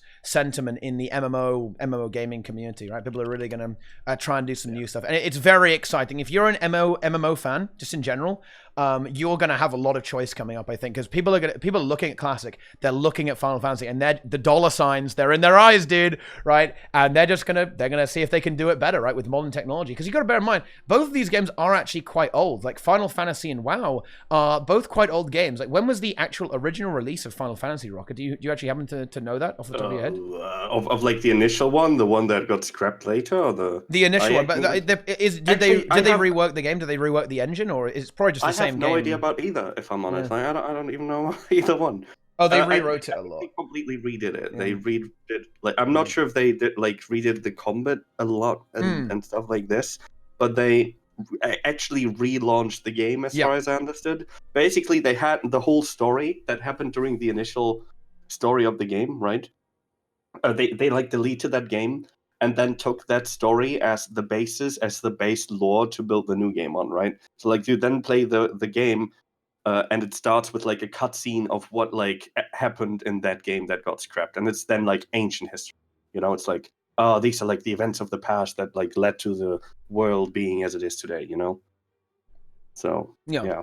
like a hardest kind of relaunch that you could probably imagine. But even so, like I'm saying it's kind of approximately the same age as Guild Wars 2. Like that's getting on a bit, right? You know, in terms of, if you think about a video game in terms of its cycle, right? Like what have you got for MMOs these days? You got bloody RuneScape, right? Which is like a Java game, right? Old school, by the way, not RuneScape 3, dude. Like only Zoomers play that game, right? You know, like old school RuneScape does better than current RuneScape. RuneScape is the best. Right? It's a great game. No, it's a fantastic game, and I completely get why people play it, right? I 100% do. You know, and you've got Final Fantasy again doing really well, and an old school style MMO, right? You've got WoW bloody Classic, right, from 2004, right, which is probably the biggest MMO right now. Someone's gonna do it, dude. Is it gonna be Amazon with their Lord of the Rings MMO? Is it gonna be Ashes of Creation? Is it gonna be Pantheon? You know, all this stuff like there's Lord of the Rings MMO? Yeah, Amazon is doing New World. They're doing New World as well, but they're also doing a Lord of the Rings MMO. Yeah. Oh, I didn't know. Hasn't New World had a... Doesn't New World seem to have a bit of a rough time right now? Didn't they like delete all the videos and people are like speculating whether they're... So New World is completely under lockdown, but I think they said that they're still working on the game. There has been no indication that they've stopped development. Like there's been a little bit of worrying. I you know, like all these companies seem to struggle with this, but they really Amazon Game Studios should say if they intend to actually finish the game, because there's a lot of funny stuff that's going on that's confusing people. For example, some of the developers have moved to the Lord of the Rings MMO, but that, you know, we know that Amazon reshuffled their game studio anyway, so that could have just been that. And of course, they're both MMO games, right? So, you know, the technology is, they'll be able to be handled there. But yeah, like, I tell you what, we've got some slight insider memes as well, actually. Jaw actually talked to New World on Twitter. And of course, you know, this is just, you know, it's a fucking Twitter account, right? And he asked if, you know, hey, you know, I'm a guy, you know, hook me up, you know, Alpha Access, right? You know, he wants in. And they said, oh yeah, sure, you know, we're not testing right now, but we'll, you know, when the next test comes through, we'll let you know, right? And then we'll sort you out. So like that would seem to suggest that it is still in development as well. And it'll be you know what, I played the alpha of that game. It'll be a real crying shame if they ended up canceling that, but it's possible. It is, you know, these things don't work out sometimes, you know, they don't. And it is relatively early on in development. It hasn't actually been being developed for that long. So maybe it isn't going to work out. But yeah, they have another project there anyway. But yeah, there's going to be a lot of stuff coming through, you know, in 5 years time from now, because an MMO development cycle is very long. So, hey guys, just sit tight, you know, it's coming. Maybe, yeah, that's really cool. I tell you what. Of like, yeah, go ahead. No, you finish. Oh no, I was just gonna say, you know, like, I mean, Daelin was talking about being like the cockroach of Guild Wars 2. I was just gonna ask him if he was, you know, like, do you see anything that kind of piques your interest, as it were, or is it, you know, just back into the Hall of Heroes in the original game, you know, that sort of thing, like, or is it just like no more MMOs? Like, is the journey over? Like, is Guild Wars 2 like the final straw? Maybe. I don't see anything currently that interests me at all. I think it's slightly funny that all the new air quotes want to like WoW Classic and OSRS, which is like your youth again. It's just really, we're in a cycle of, I bet you in 20 years time they'll do WoW Classic, where they've updated Classic to the point where it's too much like retail. So we go back to the original of WoW Classic. We need a new game. Yeah, I would like a new game to come out of nowhere and blow me away, but I don't think that's going to happen anytime. Yeah, I'm thinking it's kind of like there's almost like cycles of what people want, right? It's like people like grew up with these traditional MMOs that required a lot of grind, etc. Then eventually that kind of got old or annoying, and people then wanted something fresh and different, and something with different payment models. Games like Guild Wars 2 come along that like kind of satisfy that, and then after a while, like people like start noticing the downsides of that, right? Both systems have like an upside and a downside. Yeah. And now, like, people are like kind of getting long-term frustrated with the way the Guild Wars 2 and like more games trying to approach things differently all the time, right? And like starting looking back and are like, wait, you know, I'd actually prefer a game with a sub fee, because then I wouldn't have to keep up with microtransactions all the time, right? Because like games with microtransactions also means that there's less playable content, maybe. Right? There's less meaningful loot. All the cool stuff is in like the good stuff in the game gets devalued by the better stuff in the gem store, right? So I'm starting to crave something that gives me valuable items through gameplay, right? And you start looking at other games, and then you're like kind of like, okay, maybe I start to understand that that's the pro of a sub fee, and maybe I'll try that out, right? And the dream is eventually you have a market that that fulfills both niches, right? And I think you're going to have stuff like Guild Wars 2, which has massive pros for a lot of people, particularly the more casual audience. But I think you are eventually going to have both, which is just good for everyone involved, right? Like everyone's going to be happy eventually. Yeah. You know? And it's a wonderful thing, it's a wonderful thing. Feels good, man. Eventually we are hopefully going to get there. But I me personally, I am with Daelin here completely. Like what, playing WoW Classic has actually made me recognize this more. And it's just that I want something new. Like, don't get me wrong. Like, WoW Classic is a great game, and I'm sure ESO is a great game. I'm sure Final Fantasy is a great game. And you know what? I'm sure that I reckon I could easily enjoy Final Fantasy, right? Like, I could probably eventually get past the art style. Like, it's not really my thing. Finally, Mrs. Weeb. But you know what? Yeah, I could definitely enjoy it. I think the same with ESO. Blah blah blah blah blah. Like, I'm sorry if I missed your MMO and you're really mad at me now. Leave me a mean comment, right? Dude, you didn't even talk about Silk Road Online. No one's playing Minions of Mirth. It's my favorite MMO. Wow, Conquer Online completely being neglected by the streamer. Wow, dude. Exactly. Yeah, retail. WoW. I'm sure I could have fun in retail WoW as well. But like playing WoW Classic has made me realize that no, I want someone to come along with their big brain and show me a new way to play an MMO, right? Because like playing WoW Classic, it's like playing Guild Wars 2 a little bit different, right? Like I want someone to come and bring something new to the table, right? Let's have a genre defining game to come out. And yeah, of course, I'm the big just do it. It's easy. Come on, just make the best game ever, right? But hey, like at the end of the day, someone's got to do it, and it will happen, right? Because we look. Again, I'm gonna use Classic as an example, or rather, not even Classic. I'm just gonna use World of Warcraft as an example, right? You had EverQuest that was existing, and then you had WoW come along, and it just blew everyone the fuck away, right? With how much of a different experience it was to playing these games, and how it changed the landscape of games, right? When it came along, and you just need that to happen again, right? I think it's time for a paradigm shift. Boys. And I don't think any of us are saying that you should add a sub fee to Guild Wars 2, by the way. Just like no. It's no. You can't. Can't add a sub fee. No sub fee is a big part of this game, right? Yes, like a defining factor of this game. But yes. I'm like saying like people might who are fed up with cons of that might be looking at other games that do have sub fee, right?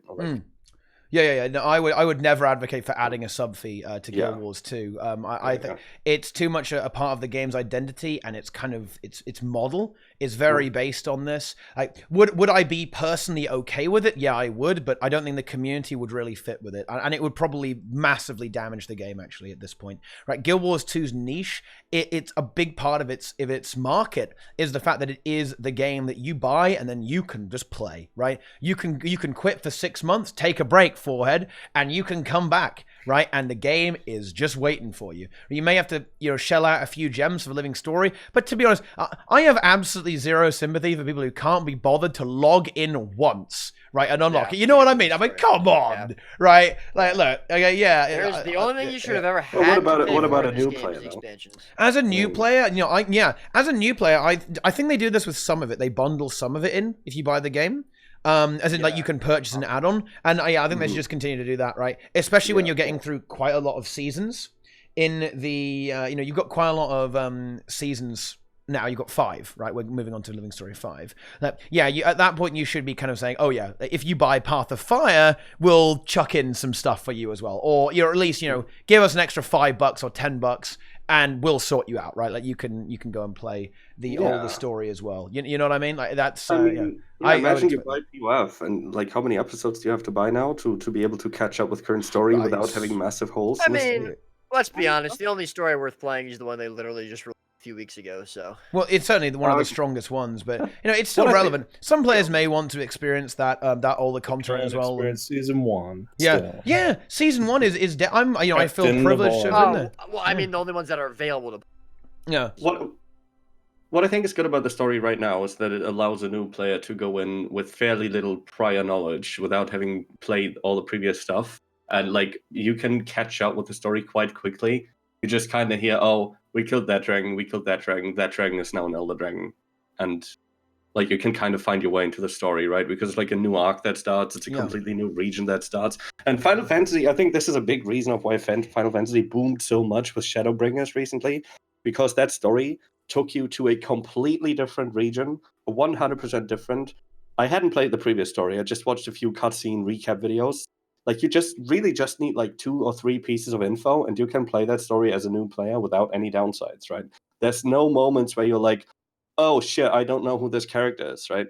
Because there's like even the older character get new introductions, right? Like, so like as a new player, you can buy that story skip and actually get the full experience of that amazing story.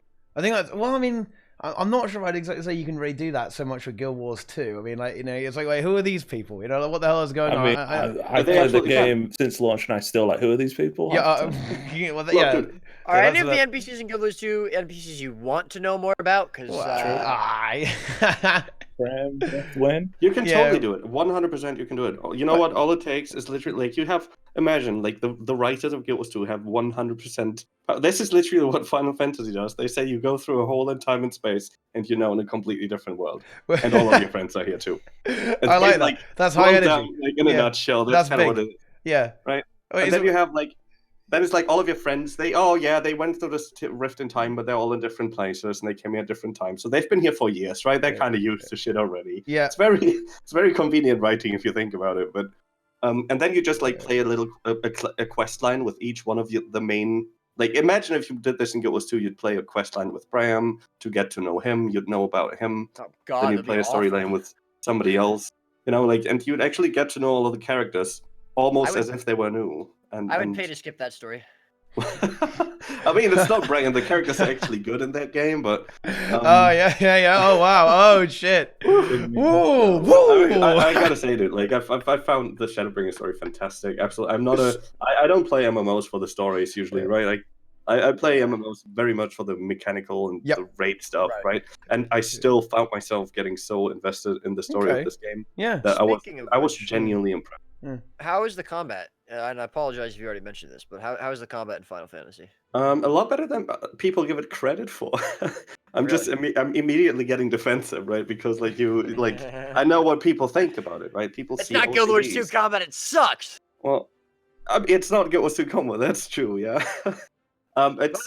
People look at Final Fantasy and they see global cooldowns, right? And they tend to forget that there's first of all, there's kind of a reason, like the whole combat, the way that you move, the way how other bosses are designed around big AoEs kind of like plays a role with global cooldowns, right? Because you have to move so much where you can't really cast.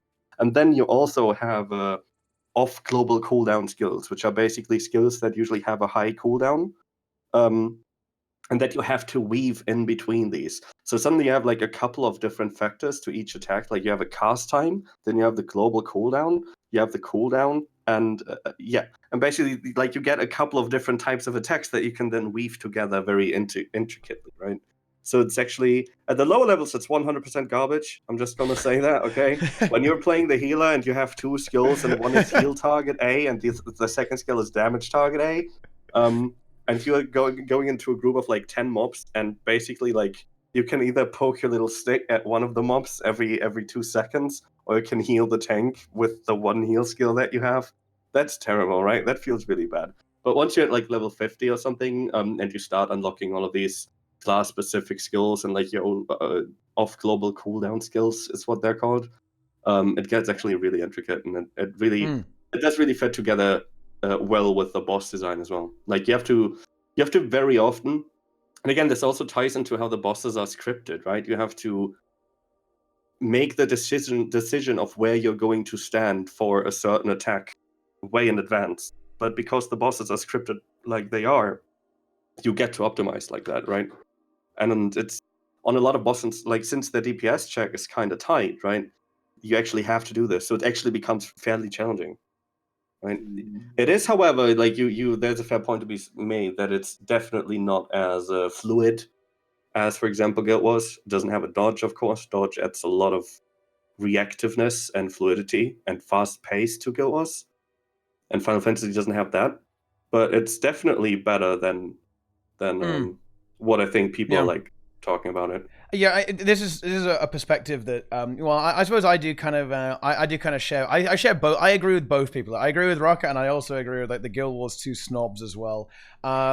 To a certain extent, like, you know, when I do look at a game like that, I do view it as a bit of a downgrade, and I find myself very spoiled by Guild Wars 2. Yeah, like, if you're used to the reactiveness and the fast-paced, dodgy combat of Guild Wars 2, then it's weird at first. It really does feel clunky for the first couple of hours, but once you really get into it and once you actually start optimizing it, you're gonna start how punishing it is to like cast a skill for a second too long and just get scratched by this AoE, but suddenly you're insta-dead and you don't even realize what hit you, and you're like, that's a very hard take shot. Like, yeah, and I think the sentiment is the same in WoW. Like, a lot of the things you were describing also apply in World of Warcraft. Like, you have to be very careful with your positioning because you can't move when you're casting abilities. Like, I play a melee, so I'm free. Okay, I probably wouldn't enjoy. I like the melee combat way more. Yeah, I probably wouldn't enjoy playing a caster class nearly as much as a melee, like, simply because I play Guild Wars 2. Like, it would annoy me not being able to move and dodge. But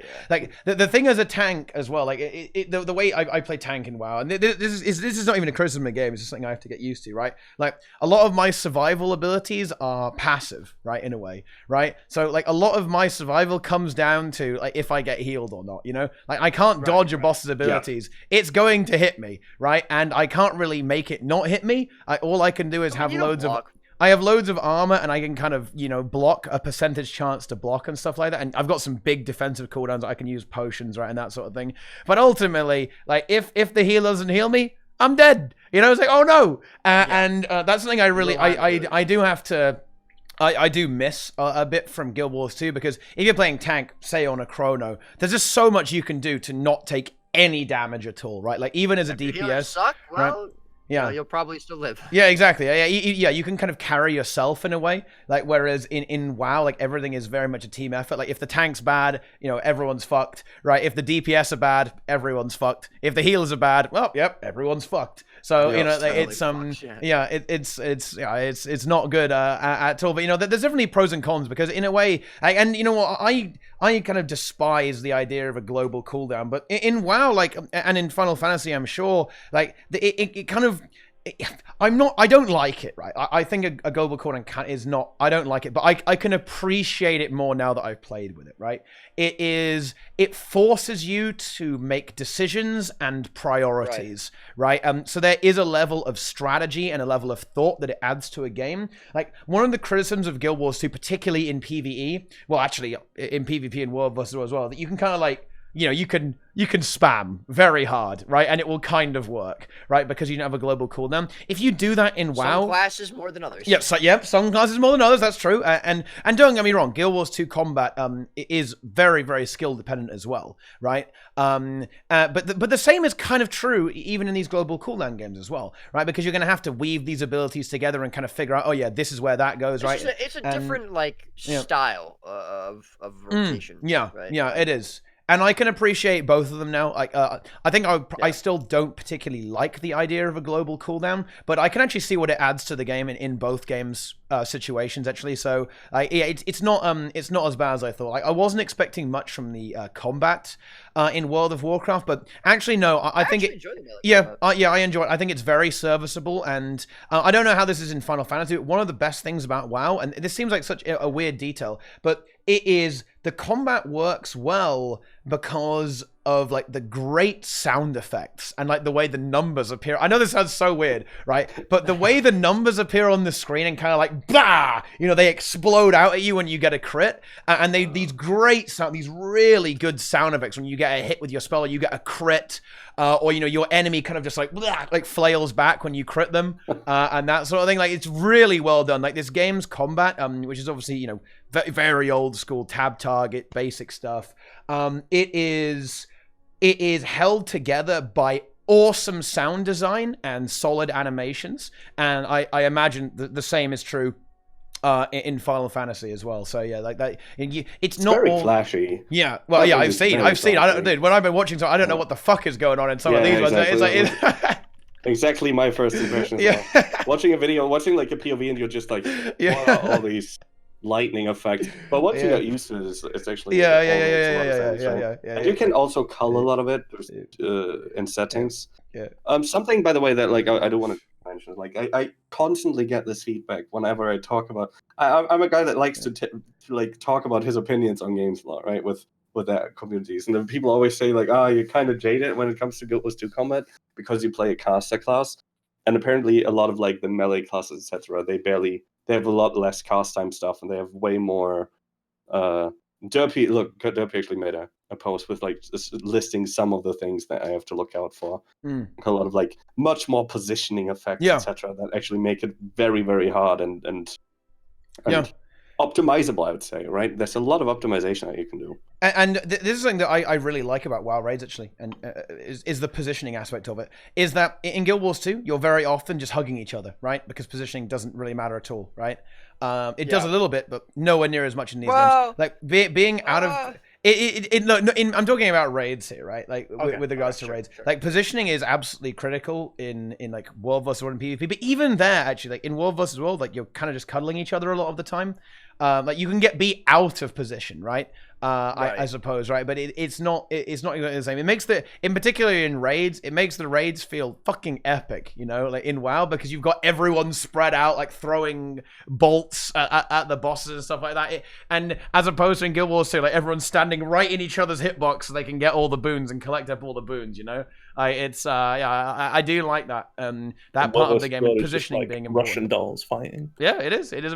You got to go on top of each other. It's not quite that simple, but it's positioning mattering because of the way AOE works in the game, and the way that the bosses attack you, and also the way you can't really attack and move at the same time unless you're playing a melee class. It adds another dimension to the game, right, which is good. But I mean, I won't criticize Guild Wars 2 too much here, because I still view the combat system as superior. I would prefer that above all, which is why a lot of people really struggle to move on from the game, like from Guild Wars, because just in the combat system, like it or not, guys, it is such a core part of the MMO experience, right? That is what you're going to be doing basically all the time, right? Well, except ironically, we can't. We're talking about other games. Ironically, in Guild Wars 2, they actually try and dodge it every single fucking time. Like, instead of fighting some mobs, why not go collect up some fucking sky scale eggs, dude? How about that? Or why not ride a dragon and press one button? Like, ArenaNet love to keep you away from the combat zone and make you do like agonizing menial chores. They love doing that, right? But like, in most MMOs, like the combat system is paramount, because it's what you're doing all the time, right? And you know what? I think there's definitely a lot of validity to both of these approaches. But yeah, I mean that's all I've got to say about the combat system in the games. Like surprisingly good. So why not give it a try, guys? Like Final Fantasy, give it a go. Yeah, give it a go. Yeah. What you got to lose? True. Yeah. What you got to lose? Very good. Not being a weeb. What? Oh. Yeah, I'm convinced. I'm not going to play it. Listen, buddy, I'm not going to sit here and take this kind of statement from somebody who wears Guild Wars 2 themed leggings, right? Right. Dude, he wore them well. I look great. Okay, what are you trying to say here, dude? Like, what? Look, you do have the thighs, all right? I'm going to admit I got the ass too, bud. I wasn't comfortable saying that on stream, but I mean, you do have the ass, buddy. You do have it. So the show is getting on a little bit, and as a result of that, I think I want to wrap up. But I just want to one last topic on other MMOs, right? Like once again, the criticism that Guild Wars 2 is always under fire for. It takes so long to get content. It takes so long. Like what's going on with Final Fantasy? Like how often do you get stuff in Final Fantasy? Like what's the release schedule looking like? I haven't played it for that long, right? So like I haven't actually like played through one entire release cycle yet, right? I've been playing it for basically like 1 or 2 months.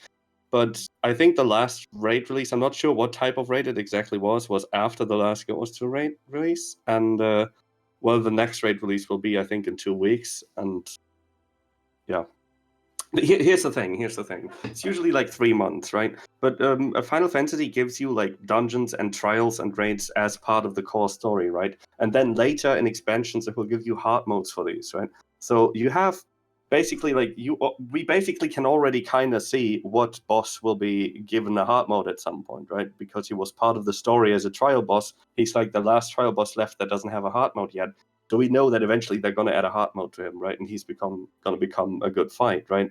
So they are basically already kind of mapping out the way that they're going to implement content later, right? Like the boss fights are already in the game, the models are already in the game, and later they're going to just give hard modes for them, right? So, and that will like naturally, I guess, I assume at least, probably with less effort than making a completely new boss, they basically bring in a very cool boss, right? I think the next Alliance raid comes out in 2 weeks. Was it that? The next Alliance raid?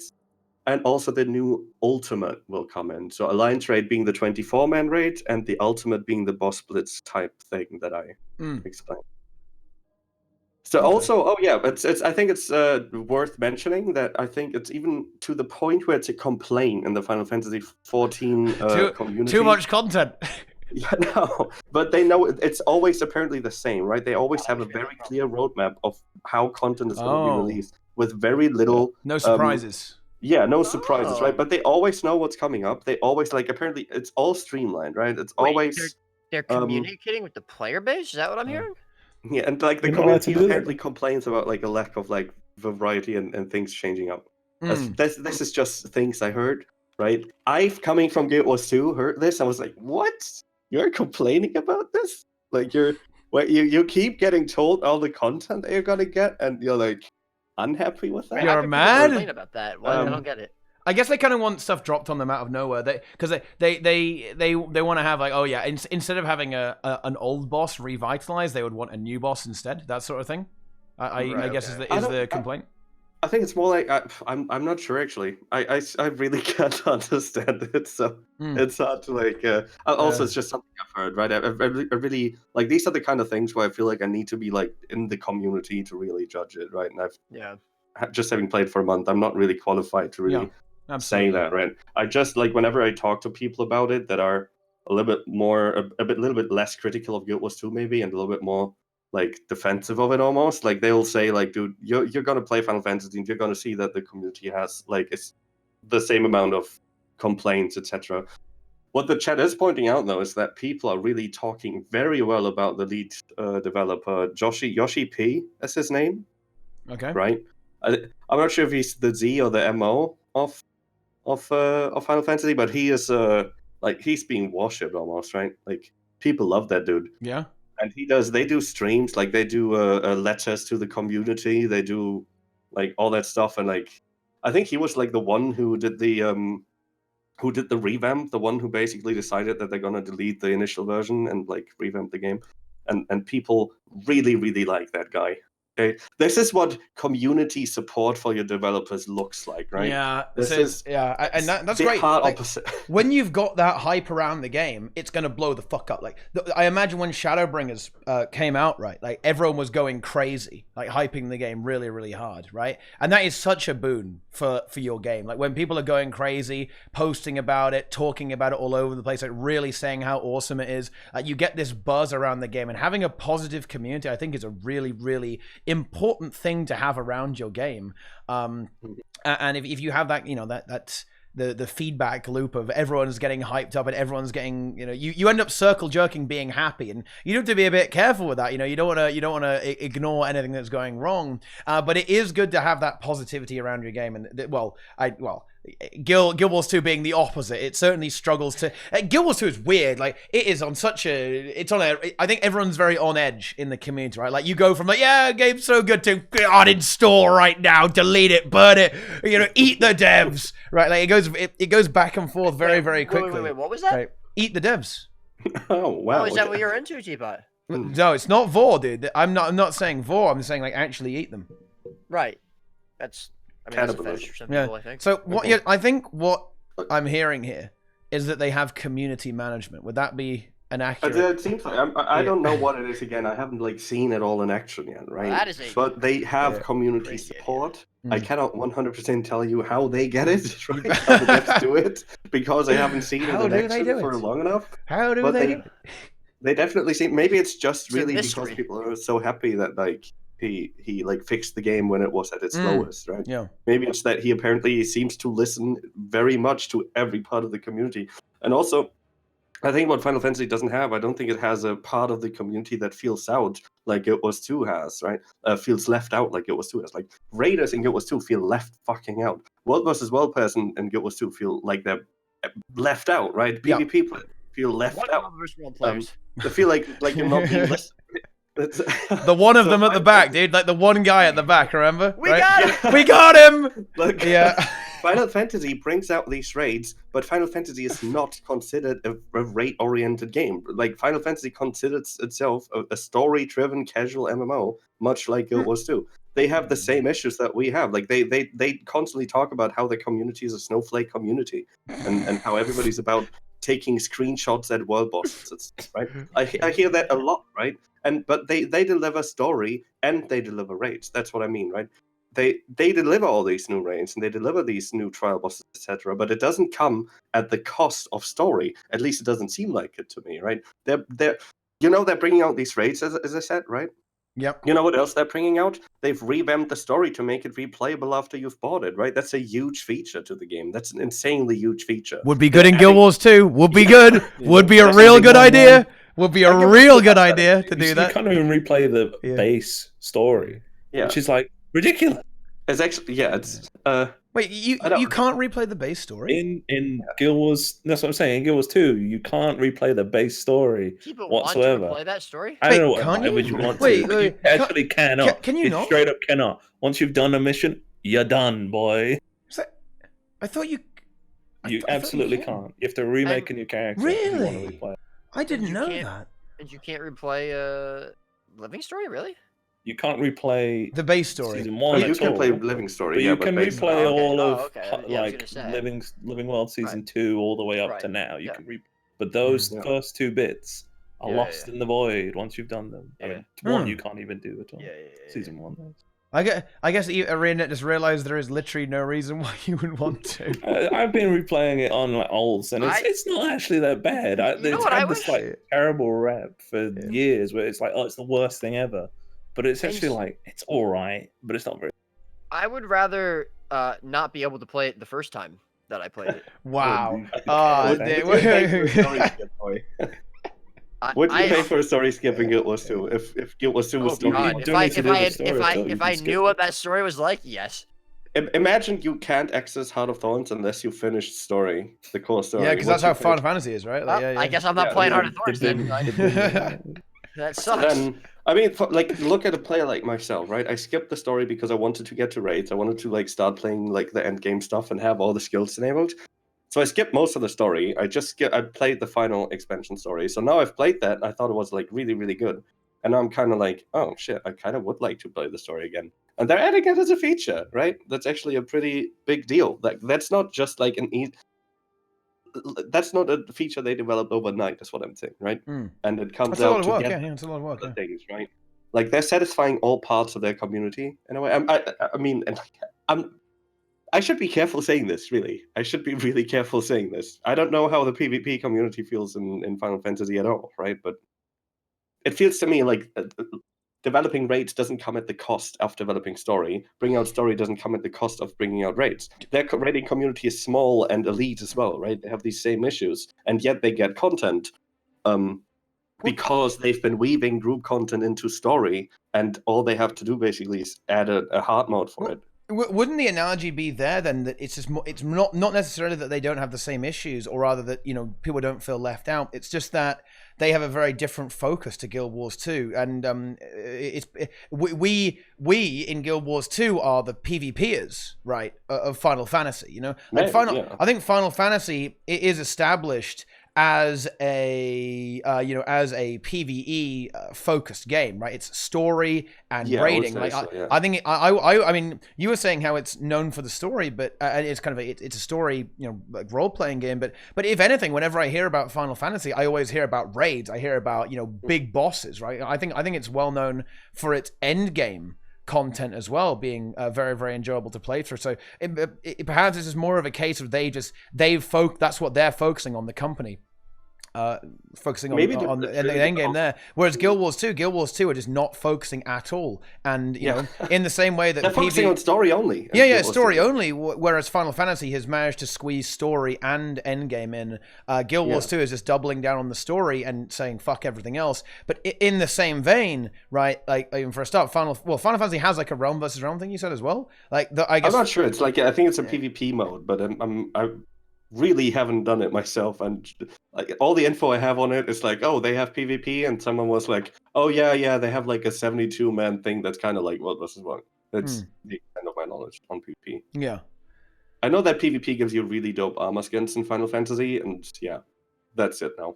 That's all I 24 versus 24 versus 24 apparently. There we go. It's pretty high energy. Can always rely on chat. Boys. The chat, they're big brains. You know, they're pretty big brain, hyper intelligent. The chat have the high IQ.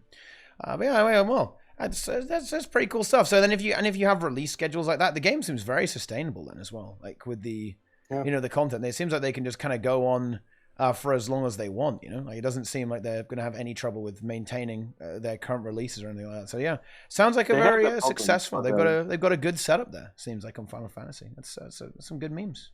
It's definitely coming from. I think I see a lot of like reasons why people from like Final Fantasy does a lot of things well that people like the community that complain about Guild Wars 2 are looking for. You know, like they have stable release schedules, mapped out new things.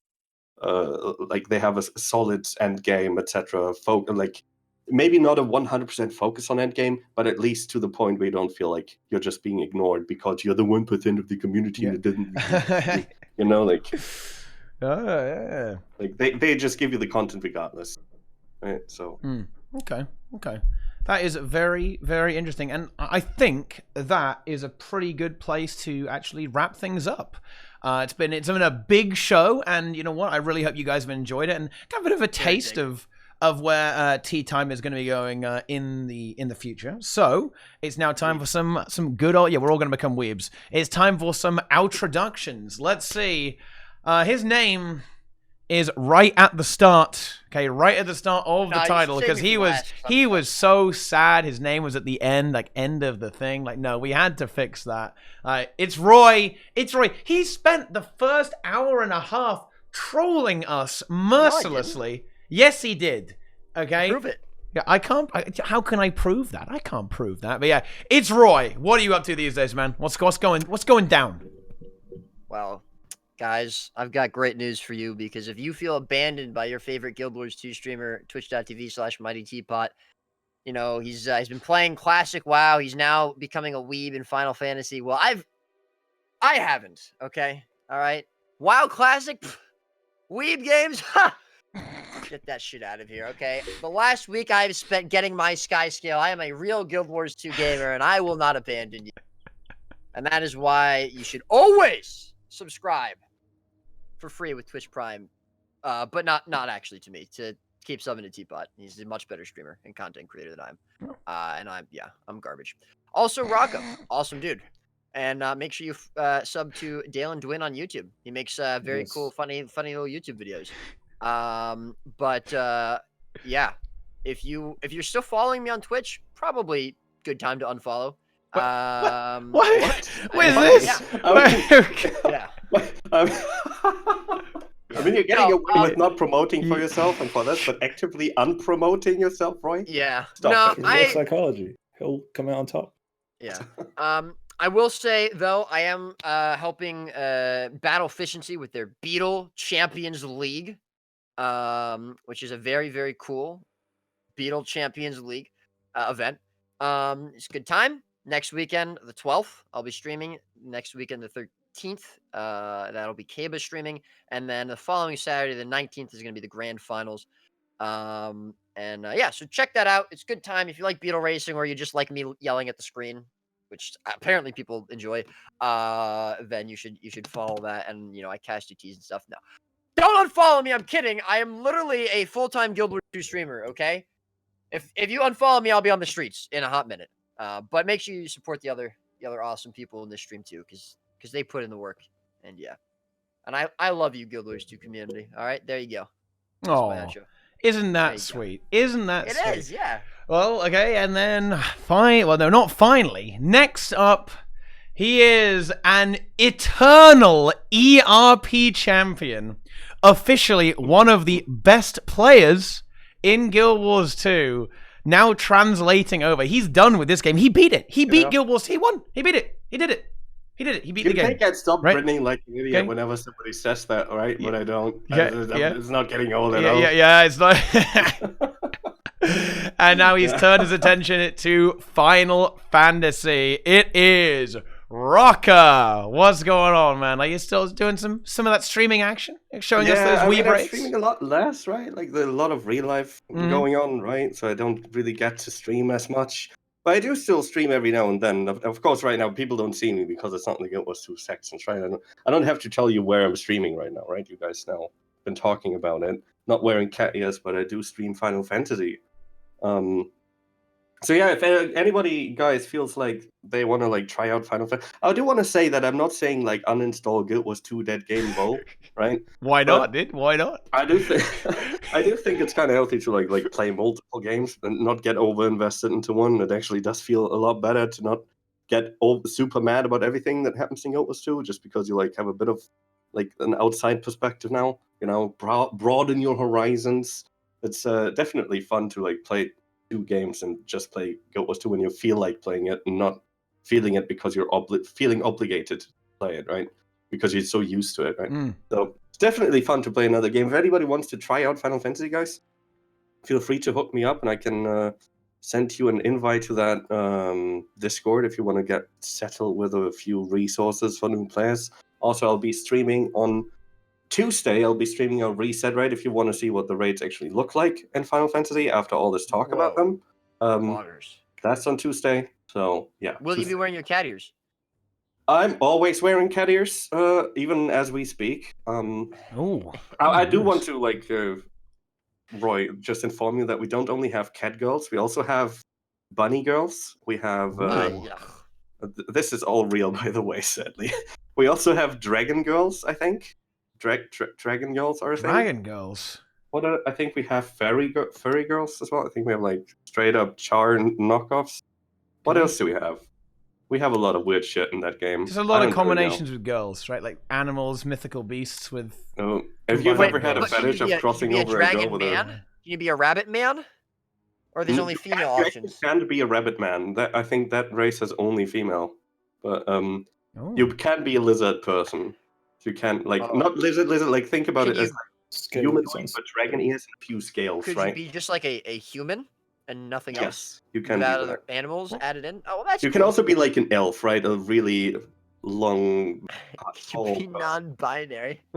Okay, so anyway, right? If if you ever have had one of those fantasies, like where you could have like very unusual things, the question you have to go on is, have you ever wanted to ride on top of one? And well, our final guest, a brand new accompaniment to Tea Time, he could probably help you with that.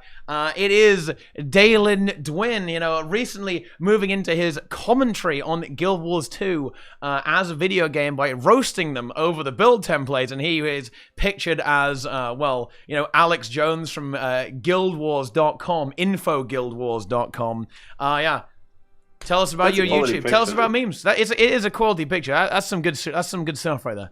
Hit us with it, man. Give us 5,000 hours in MS Paint. Oh, yeah, I make some videos, I make some memes, I sometimes do serious-ish videos like the one I posted yesterday. Not very often, I'll say. I only play Guild Wars 2, or not only play it, I only make videos about it, pretty much. And Guild Wars 1, I guess. I have like 300 videos and a 10-year backlog that you can watch if you want. You probably don't. Insane. Answer. I just linked the video he also just made, guys, so you should check it out. Good video. Oh, it is. Quality it is. Video. The build template blunder. I just couldn't not make it when I thought of the title. I was like, I gotta make this video. I almost scrapped it twice, but I did eventually. Oh, yeah, you did eventually go for it. Coming, man. All right. Huh? That's good. Yeah. Okay. So, Go check out Daelin doing this. I don't know. Yeah, I'm trying to get subscribe and stuff. Yeah, do it. Subscribe. Do it. Watch all the videos. Go watch all like the 300 videos as well. He's got the backlog. I don't know what I was trying to get the bot to link everyone's channels, but it didn't work. Yeah, I got to fix that. That's because I don't want anyone following those guys at all. In fact, I want you to unfollow them and instead follow this stream, guys. Welcome. That's real. To the new, evolved version of Tea Time. We're not just talking about Guild Wars 2 anymore. We're doing some other games too. We're going to do a whole bunch of things. Loads of things. It is Tea Time, the big gaming podcast. And yeah, guys, like from now on, you're very likely to see this in the gaming talk shows channel as opposed to Guild Wars 2. So bear that in mind. If you see us in gaming talk shows, don't worry. It's going to be the same podcast, the same memes with a whole bunch of guests. And I'll try and reach out and get loads of people talking about all sorts of things in gaming. I'm not sure if it's going to be every week. It may just, when I get a good idea of something we can talk about, have a proper discussion about various things. But yeah, go ahead and follow and, subscribe, all that stuff. I mean, look, and look, as you see it, like Subject Pang here just starts going crazy. Like Tea Time is back and Subject Pang gets 15 subs. 15 hey, buddy, you're more than welcome to come to my stream and do that too, just saying. Yeah. And that is big. To me, I do find that very, very big. Thank you so much, Subject Pang. But yeah, guys, I'm going to be streaming Guild Wars 2 and Classic WoW. More games coming soon as well. I'll see if we can get some other stuff going as well. Proper multi-gamer. Let's play loads of stuff. Let's do a bunch of stuff. And yeah, all of that is to come right now. So yeah, thank you guys so much for watching. I'm going to go ahead and initiate the big raid. The big raid. The big raid. And yeah, I don't know actually. We're hosting Vic? Yeah, he's not streaming, man. He's not even streaming. How about Jebro? How about in lieu of our? He's doing ESO. Game. Okay, yeah, we can. In celebration of the multi-gaming. Let's do another game. Yeah, let's go to another game in time. Let's do ESO now because I think Jebro just playing ESO. So let's do that. But yeah, let's go check that out. But yeah, thank you guys so much for watching. Okay, go ahead and watch all the Tea Times on YouTube. Subscribe on YouTube for more. There's a whole bunch of them, like 200 Tea Times or something like that. Okay, follow me on Twitter for updates. Follow on Twitch. Subscribe here on Twitch as well. Okay, retweet all my tweets. I do memes and various things. And yeah, gift subs like Subject Pang. Subject Pang is really, really, really on point. And you gifted a tier 1 sub to Mike Z as well. Good job there. Yeah, the real Mike Z. Yeah, the real one. Yeah, the real one. Yeah, guys, absolutely. make sure you PM him on Twitch and ask him questions. He can give you the answers. Yeah, he can really hook you up. You can learn things. You can. Yeah. But yeah, you'll learn something. Cheers, guys. You have a wonderful evening, and I'll see you guys later on in the week for WoW, Guild Wars 2, all sorts of things. Thanks for watching, guys. See you later.